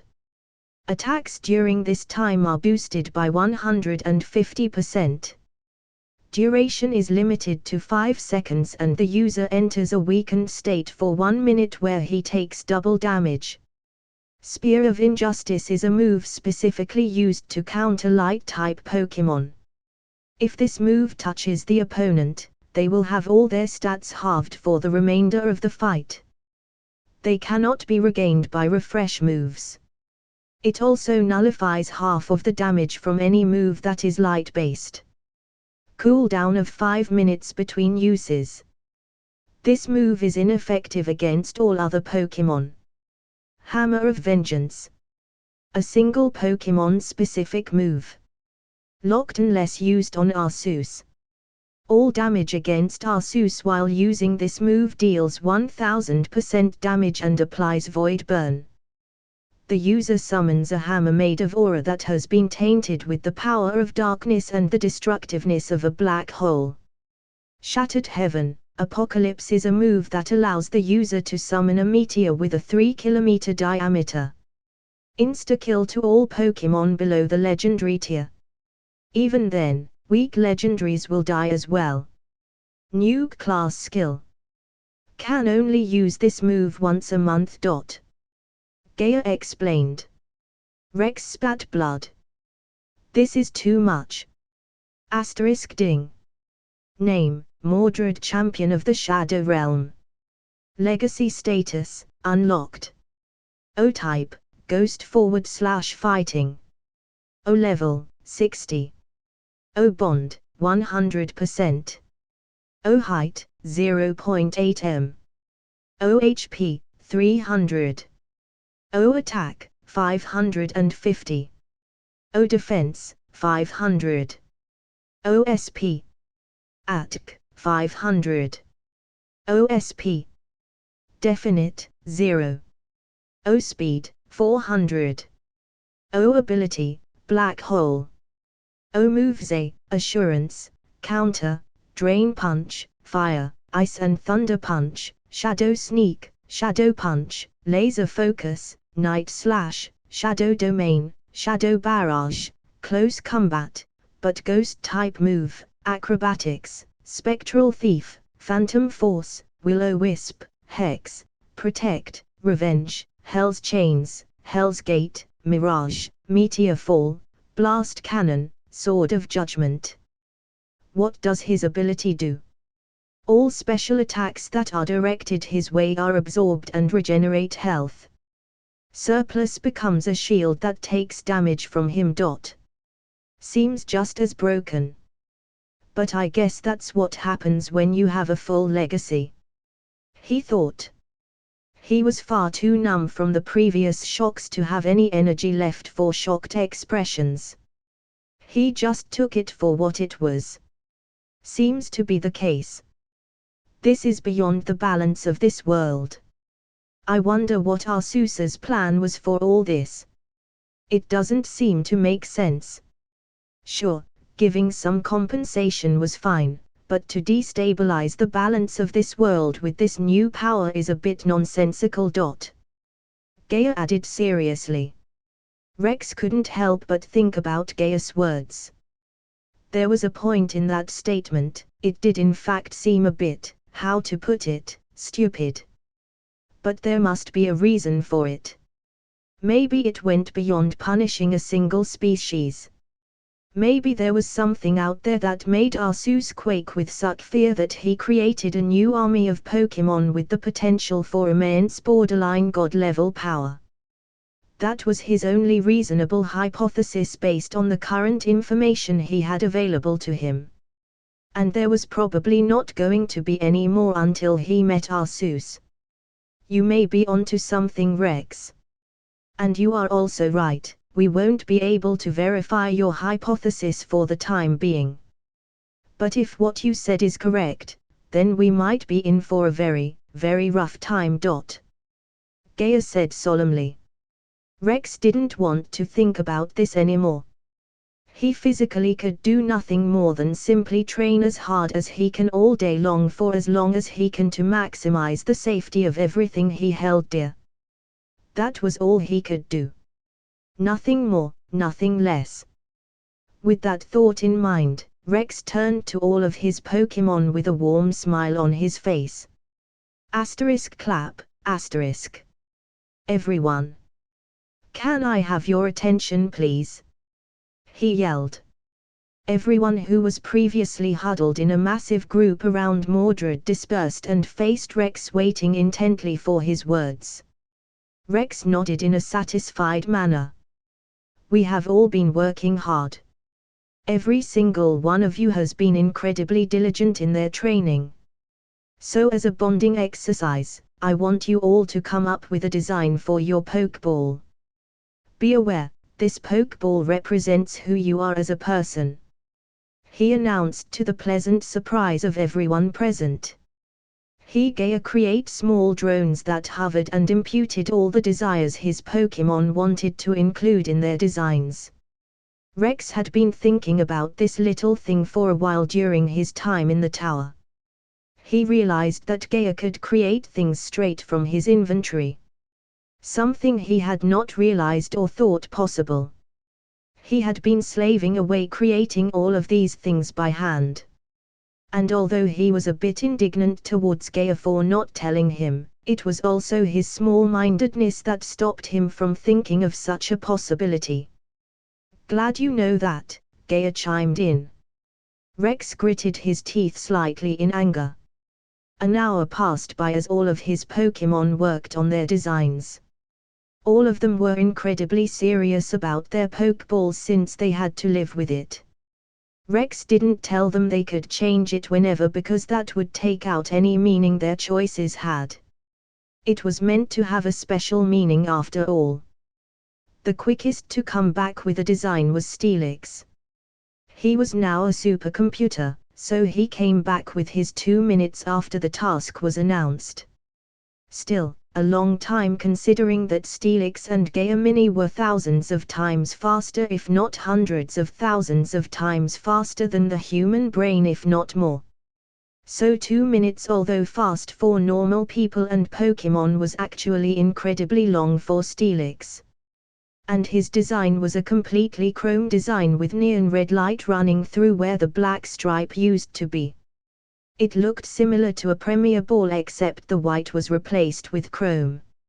Rex wondered why this took him so long to make, but then he thought that maybe this was one of the millions of ideas he liked. Machamp was next. His was a matte black ball with golden neon light at 45 degrees. 135 degrees, 225 degrees and one at 313 degrees. It looked like an X shape with the middle part gone. Mordred was next. His was simple yet beautiful. A simple emerald crystal turned into a pokeball. When Rex asked him about it, Mordred grinned and explained with a puffed chest.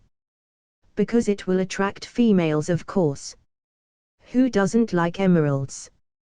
Plus it goes well with my smoke. Aren't I smart? He asked confidently. Rex grimaced at his answer. This was supposed to be a meaningful project. Why was women the first thing on his mind? And here he thought that this new experience would have changed him. But when he thought about it, he smiled slightly. It was better that Mordred stayed this way instead of becoming depressed or swallowed up in his quest for vengeance. Scissor was next. His design was one that matched his pattern. Green, carbon black and red. It was very eye-catching as the fluoro colors stood out like a sore thumb. Arcanine chose a mixture of lapis lazuli and a black metal with a neon blue flame outline. It was slick, calm but very stylish.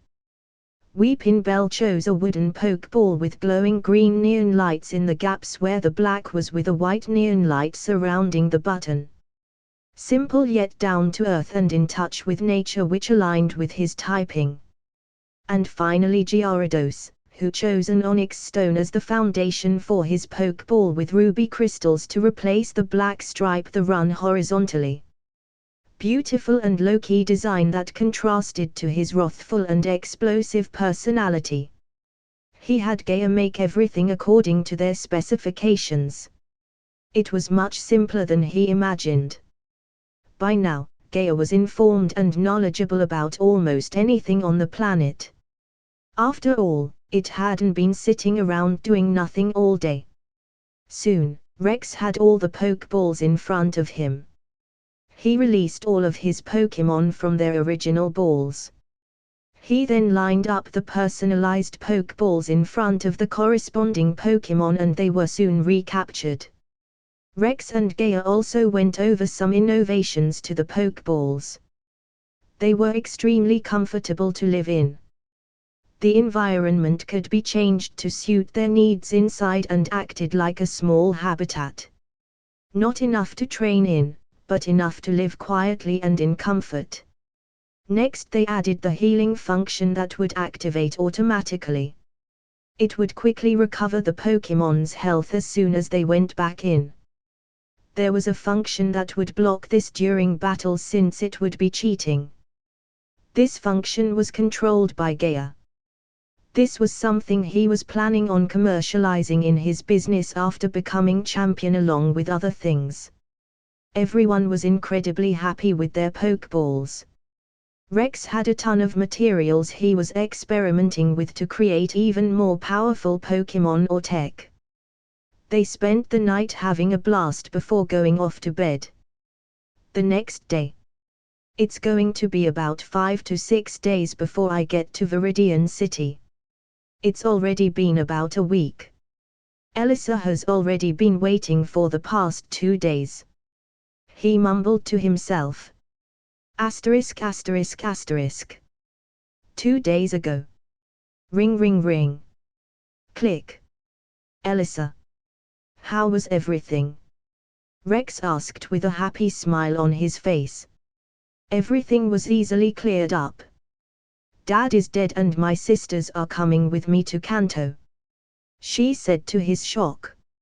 Rex was speechless for a moment. Why you killed your father? He asked cautiously. Nah, he killed himself after I castrated him and took his entire fortune," she said casually. Rex unconsciously closed his legs shut as his face turned pale as a sheet of paper. "And I thought I was a monster," he thought seriously. "I say it was the least she could have done considering she was about to be sold to another man for her father's profit."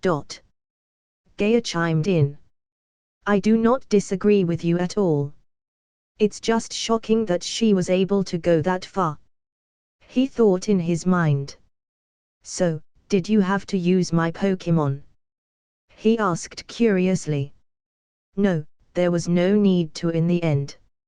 Although there was the usual number of guards, there were some new ones that were hired by my dad. They were much stronger and more skilled than the usual guards. If it wasn't for Zapdoz's increase in strength, I would have had to use it," he said calmly. Rex nodded. He wasn't too surprised considering the boost Zapdos had to his overall stats. Not to mention his ability. "So how did you go about it? Tell me in detail," he said with curiosity. "Sure, so as soon as I arrived the guards stopped me at the gate. They quickly informed my father of my arrival. It didn't take long for him to get there, and we had an argument. He had a smug look as if expecting me to cave in. He was pretty mad when I said I would refuse his offer. He then said he was going to force my sisters into an arranged marriage with some of his friends. Initially, I wanted to see if he would really go through with it.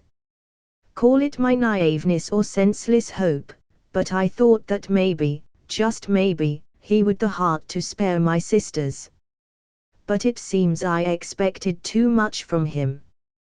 There was no room for conversation anymore. I got Zapdos to take down all the guards. I told Zapdos to keep the voltage down against those people. They were simply paid to do their job. They had no say in any of this.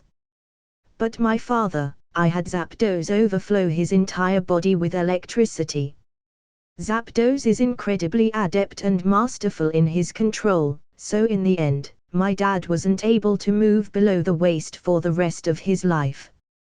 His organs experienced severe damage and are incredibly prone to malfunction. I then put him in a wheelchair and took him to our house where I took his entire life's work and crashed it into the ground. My sisters also took great pleasure in the old man's suffering. I then took all the family money and left. It was pretty straightforward. As we were walking out we heard a single gunshot from the house. We knew he had killed himself. I didn't have the courage to do it myself," she said with a sigh at the end. There was a small bout of silence as Rex processed everything. "Are you okay?" he asked cautiously and in a soft voice. "Not really, I just burnt down my family home where I grew up in. I killed my father indirectly and I don't know where to go from here. I feel oddly lost at the moment," she said as her voice began to choke up. Rex knew it was better that she releases all this than to bottle it up. "What are you talking about? Of course, you know where to go," he said confidently. Where?" she asked. "The Unova League. Aim for the champion seat.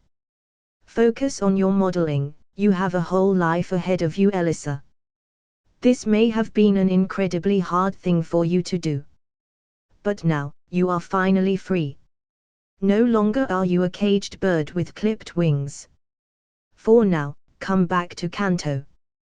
We'll figure out the small details when we're together. Bring your little sisters along as well," he suggested. There was a long silence. "Thank you, Rex," she said emotionally. "You don't need to worry about it.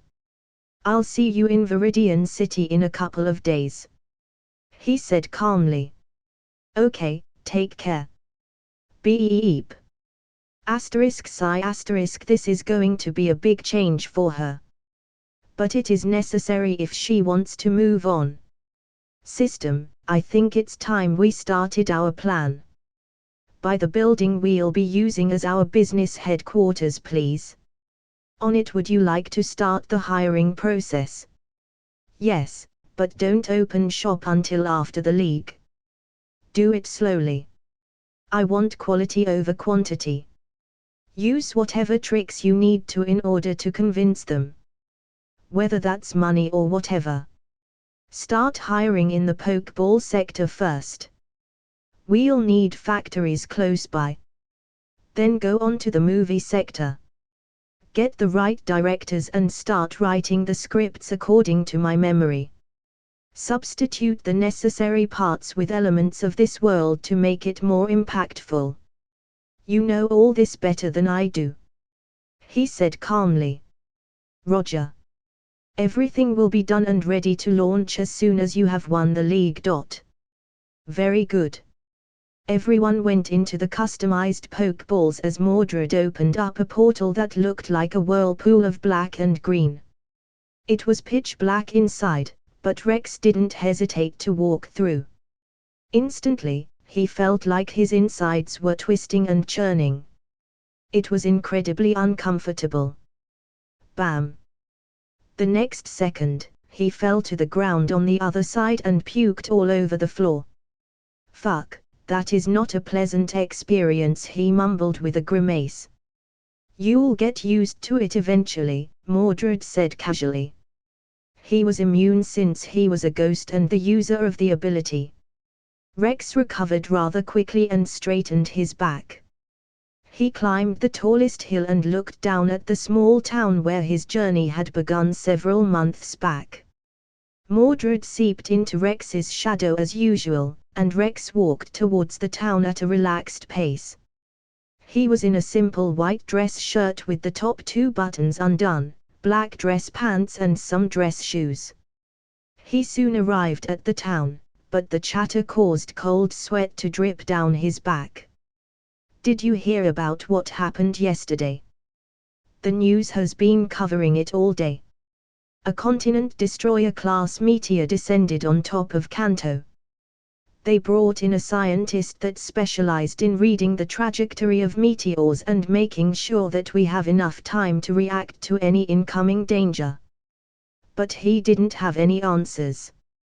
He was as baffled as we were, said an older man. Yeah, I did hear that, he said. It simple appeared out of nowhere. There was no sighting of an incoming meteor of this size at all.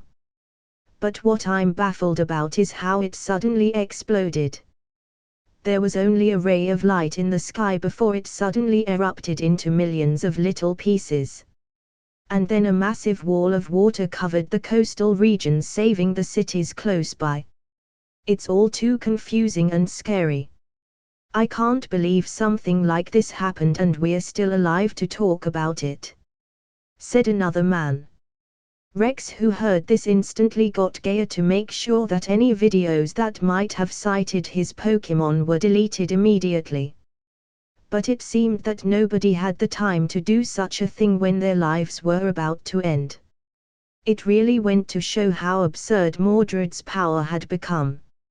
Having averted a crisis, he exited through the other gate after getting some supplies such as food for him and his Pokémon. Even though they barely received any benefit anymore, it was the highest quality food out there. He hopped on his dirt bike and rode towards Viridian City. It would only take about a day to get there simply because he wasn't walking. As he sped through the forest, memories of his first encounter with the Rattatas and Raticates appeared. A small smile tugged at his lips. It was a very fun time. Starting out his journey with only his little friend Marchop. It was all so different now. Soon, the heart of Kanto, the biggest city in the region, came into view. This was where everyone who wanted to go to Kanto came to stay first. It was the equivalent to the capital city. The gate was still manned by Officer Jenny, who he had once gotten a number from. He felt slightly guilty about it, but he couldn't stay for long. So, he never called her. But interestingly enough, she didn't seem to remember him. Seems looks aren't enough to remember a person. Rex didn't seem to care, it was better this way. It avoided the awkward interactions. He got the all clear and was swiftly allowed inside. The same bustling streets full of people came into view. The brightly lit streets, the stands full of different foods, the stores selling anything, and everything littered the streets. It was a major difference from the other cities he had been in, and even more so the wilderness. It had been a long time since he had come here. He saw some Team Rocket grunts which he tried to avoid as to not alert Giovanni. A hard thing to do considering he pretty much owns the city.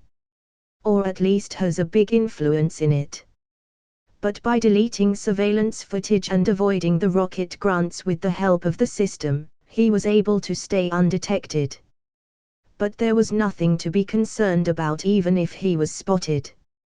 Rex seriously doubted anyone could beat him with his current lineup. Unless people can throw meteors out of the sky, shoot laser beams or split the earth with a single punch, then there was nothing to be worried about. He just wanted to avoid unnecessary trouble. The only thing he was looking forward to doing was challenging the gym, killing Giovanni and taking all the assets of Team Rocket. After that, he would wait for that man to show up. He had previously tried to get Gaia to find traces or even located the whereabouts of the man, but it was to no avail. Somehow, Gaia couldn't get to him at all. It went through all the satellites and found some unknown ones, but to Rex's shock, it couldn't reach them. Gaia speculated that they weren't running on the same technology. Rex knew for sure that these satellites were the ones they were using. But he had no way to currently access them. He had Gaia analyze them, but it would take a very long time based on exterior analysis. It would be better to retrieve one. But Gaia identified rocket boosters on them. Meaning they could move at any time, so it was harder than expected. He thought about sending Steelix up, but that was not only too conspicuous but not convenient. He would be spotted way before he got there and the satellites would move accordingly. Second, it would expose a trump card he was currently keeping secret. It was not smart to expose it so soon at no gain whatsoever. So for now, there wasn't much he could do. All he could do is get some info from the man coming after him. So, there was no point in fussing over it. He was as prepared as he would ever be. And since that was the case, he pulled out his phone and called Elisa. Ring ring ring. Hello. Rex. Are you here? Elisa asked. Yep, just arrived, where are you? He asked with a smile. I'm at a 5-star hotel. I'll send you the location. There, did you get it? Ding. Rex saw a notification pop up at the top of his phone. Just got it, I'll be there in 5 minutes. Perfect, see you in a bit. Click beep. Rex stuffed his phone in his pocket and made his way to the 5-star hotel. Gaia had opened up a holographic marker that told him when to turn left and when to turn right. It was something only he could see. And just as predicted, within 5 minutes he had already parked and walked into the hotel. It had a red carpet, bright chandeliers hanging from the ceiling, couches spread around the corners of the room and a big square desk where staff were working. Rex looked around and saw 3 people sitting in a far corner. One was taller than the other 2, she was wearing a blue dress that looked stunning on her. Hair was tied up in a high ponytail that fell down her back. Ice blue eyes that could enchant any soul and red soft lips that were nice and full. Rex didn't even have to look for more than a second to know who it was. He then looked at the 2 people next to her. They both had blonde long hair and purple eyes. The one on the right was wearing black sportswear and gave off a youthful vibe. On Ellis's other side was wearing a jumper one size too big, trackies and some slip-ons. Rex made his way over, which caught the attention of the three girls. Ellis's eyes shined brightly when she saw Rex and stood up slowly. The other two were still seated but looked over at Rex curiously. Elisa skipped over happily and hugged Rex tightly while giving him a quick peck on the lips. "Hi," she said while staring up at him with a smile. Rex smiled. "Hi." The two girls' eyes widened instantly when they saw this and stood up quickly. "Sis, is this the guy you're dating?" asked the one wearing the jumper. Elisa slightly blushed but nodded. "That's right, Jessica, meet Rex, Rex meet Jessica. The one next to her is Monica. Both of you, come here and say hi," she said, beckoning them over with her hand. They looked slightly timid. Rex didn't mind this since they had just gone through a pretty rough couple of days. Rex crouched down slightly since they were smaller than him. "Hi, as your sister has said, my name is Rex, and I'm a Pokémon trainer," he introduced himself. Instantly, the twins' eyes shone brightly as if stars were in them. "Really? Are you going to participate in this year's Kanto League?" they asked at the same time. Rex smiled slightly. "That's right, I'm here to complete my final gym and get the last badge before I'm eligible for the league. I was planning on challenging to the gym tomorrow, would you like to come and watch?" he asked warmly. The twins smiled instantly and nodded their heads vigorously. "Hey! You two, introduce yourselves properly," Elisa said sternly. Right, my name is Jessica, 14 years old, and I want to join the Elite Four in Unova," she said with excitement. As if the mere thought of it made her day better. MHM, my name is Monica, and like my sister, I want to join the Elite Four. I'm 14 this year," she spoke. Rex was surprised. Then an idea hit him, and he smiled instantly. "I have a very good idea," he said while looking up at Elisa before grinning. He then turned to the twins and his face became stern. "So, you two want to be strong like your sister?" They both nodded instantly. "We saw how strong Big Sis was. We want to be that strong." Rex nodded and smiled slightly. "Then, if I had a way of making that happen, would you be interested?" he asked, arching his brow. They both looked skeptical, which surprised Rex. "Don't take this the wrong way, mister. But how can you be as strong as Big Sis?" asked Monica. Rex froze and then smiled stiffly before turning to Elisa, who was bright red. "You didn't tell them, did you?" he asked. I forgot," she said with an awkward smile. She then turned to the twins. "Jessica, Monica, Zapdos is as strong as he is because of Rex here," she said seriously. The two were stunned for a moment before their eyes widened as they turned to Rex. They knew their sister better than anyone else. She would never lie about her strength, and even more so on how she obtained it. "See, can you really make us as strong as her?" Monica asked. Rex nodded confidently. "Of course it's possible. There just so happens to be two other birds in this region that need a trainer," he said with a wide smile. Elisa's eyes widened at his words. "Why, you don't mean?" Rex nodded. "Yep, Moltres the flame Pokémon and Articuno the freeze Pokémon. Together with Zapdos, they make the three legendary birds of Kanto. Are you interested?" he asked. The twins began to shake slightly. They looked at each other and saw the fanatical expressions on their faces. They had witnessed the monstrous strength of Zapdos that day and they craved for such strength. They looked back at Rex and nodded their head solemnly. Rex couldn't help but stretch out his hands and pinch their cheeks.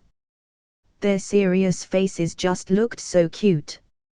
Okay, it's settled, you'll go with Elisa and catch Moltres and Articuno. But there's a catch, he said seriously. Both of the twins stopped smiling when he said the last part and looked at him nervously. You will have to catch them yourselves, Elisa cannot help you. There is not point in us catching them since they won't acknowledge you as a worthy trainer, he explained seriously. Both of the twins frowned at his words but nodded heavily. They understood what he meant. And it made sense. Even though it would be a monumental task for them, it was worth it if they could catch them in the end. Rex nodded in satisfaction while looking at their reactions. As a gift from me, I'll not only give you the coordinates to the precise location of the Pokémon in question, but I will also upgrade them for you once you catch them. They won't be as strong as Zapdos by themselves, but when they are together, they will be able to unleash monstrous strength, he said with a wide grin. Elisa's face went pale instantly. Super Blast Cannon, she mumbled. Rex's grin widened further. That's right. They spent the next half an hour getting to know each other. The twins were getting increasingly excited the more they got to know about Rex. They turned to their sister and gave her a secret thumbs up. You caught a massive fish, sister. Maybe you used up all your luck, they thought at the same time. All right, how about we go for a walk around the city and enjoy the scenery? Rex proposed as he looked at the three ladies. Elisa nodded happily and the twins were also happy to tag along. She had already handed back Steelix since it was of no use with her. As they headed out, Rex and Elisa were holding hands while the twins were running in front looking around curiously. Rex had to tell them not to run off too far since the city was packed full of people. Getting lost was easy. Although Gaia could track them in an instant, it was better to be careful anyway. Elisa giggled as she glanced at Rex's side profile as he talked to the twins. She smiled sweetly. They went by the sweets store and Rex instantly regretted his decision. The twins were like 5-year-olds. They wanted to buy one of everything. But looking at their happy faces and remembering what they had just gone through, he didn't hesitate to buy them a bit of everything. He had already tasked Gaia with creating a tonic for a tummy ache since they would 100% get one after this. They then went to the amusement park and went on the rides. Rex would make fun of them when they couldn't get on due to their small stature, which made them stomp their feet furiously as their cheeks inflated. Elisa was giggling off to the side, which earned her a pinch on her butt by both sisters. We can't harm Rex, but we won't let you off, sister, they thought as they grinned at Elisa, who was rubbing her butt. Rex chuckled off to the side, which earned him a kick in the shin by Elisa. The twins nodded in satisfaction while Rex was left grimacing as he rubbed his shin. As they walked down the busy streets looking at all the trinkets, items, foods and clothing around, Rex spotted some rocket grunts following behind him. About 50 meters away. Gaia had warned him the moment it caught sight on the cameras. Rex wasn't too surprised, he wasn't really trying to hide anyway. He was having a good time with his girlfriend and her sisters. But he wasn't about to let them ruin his great time. Mordred, you know what to do, he whispered softly. His shadow flickered slightly as a pair of golden eyes materialized. Then a smile showing white teeth appeared. The next instant, it disappeared with no one noticing. The twins were too busy looking at the matching bracelets Rex bought for them. One was white and the other was black. Elisa was continuously staring at the beautiful necklace that had a diamond flower on it. The only reason she didn't trip was that Rex was grabbing her waist softly. Asterisk asterisk asterisk. Boss, we spotted the brat, Rex. He's in the city, said one of the grunts tailing him. Don't lose sight of him. I want to know where he goes. Don't approach him and alert him. He is too powerful by now for you to continue to tail him. If there is anything new, call me. Don't worry, boss. You can trust us. Click beep. You heard him, let's continue to tail the kid. I wonder how strong his Pokemon are. How much would the fetch for on the black market? Asked the grunt who held the phone. Doesn't matter, does it? Since we won't see a single dollar even if we were the ones who got them. I really don't know why we signed up for Team Rocket. Shitty wages, shitty Pokemon, and everyone looks down on us like scum. If only I had decent Pokemon, I might be able to actually produce results. The second grunt complained. Don't complain, you had nowhere else to go. Nobody was hiring and you were dirt poor. Team Rocket gave you what you were desperate for. Sure, we don't get the best there is, but it's better than having nothing, right? Right. The grunt noticed here was no response and turned around only to see nothing there. But before he could even understand what was going on, he disappeared. Several minutes later, they awoke in a deserted alleyway on the other side of the city. In the corner, a figure was sitting on a trash can swinging his legs playfully. The two looked at each other and then back at the childlike presence in the corner. Who are you? We're with Team Rocket. You don't want to mess with us, said the first grunt. Oh, damn, I'm really scared now. Look, I'm shaking from fear. Mordred said as he extended a hand and pretended to be shaking. Don't mock us, boy, we'll beat you to a pulp, said the second grunt as he stood up. Sit. Bang. The grunt felt immense pressure and fell back on his ass. Mordred hopped off the trash can and walked towards them. Green smoke rising from his body as he grew to 2 meters. His long white hair began to turn black, and his red body slowly faded into a deep black. His golden crown elongated as a sense of dread and death seeped out of his body, freezing the two grunts in place. I haven't been able to kill anything in a while, he said as he cracked his neck. You know, I have this really bad habit I recently developed. I tend to lose my temper when anyone messes with my family. So, I'll be ripping your spine out of your body, and I'll shove it up your ass and turn you into a fucking effigy. He spoke in a casual and playful tone that contrasted to his dark and disturbing words as he stretched his hand out towards them. Their vision was soon covered by his hand. That was the last thing they saw. The rest of the day was spent peacefully. Rex had Mordred take care of every team member that got near him and the girls. 10 minutes later they found themselves back at the hotel. The twins were exhausted and half asleep by the end of it. Elisa had a satisfied smile on her face as she watched the two. She then turned to Rex, who seemed to still be full of energy. Thank you, Rex, it has been a wonderful day. I'll take these two sleepyheads back to our room. Good night, she said, giving him a kiss before disappearing into an elevator. Rex also made his way to his room to sleep. Tomorrow would be a busy day. Asterisk asterisk asterisk. In the Team Rocket base underneath Viridian Gym. Inside a wide room, Giovanni sat, staring at a grunt who was shaking in front of him.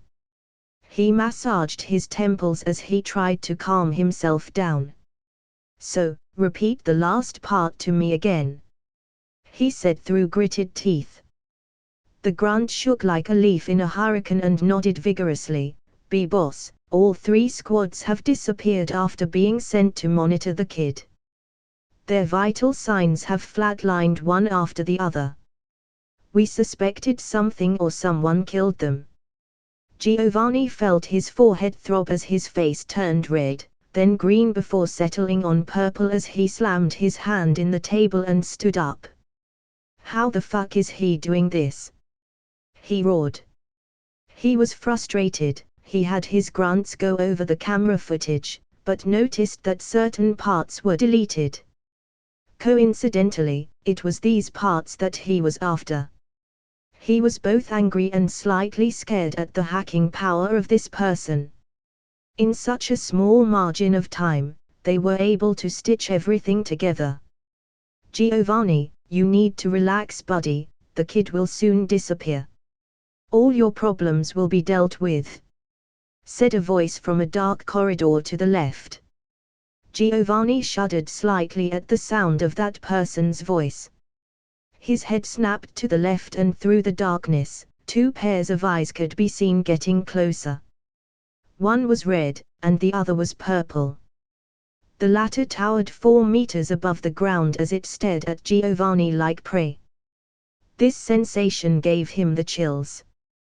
The sound of footsteps hitting the metal floor rang out along with the low thud of something heavy taking a step.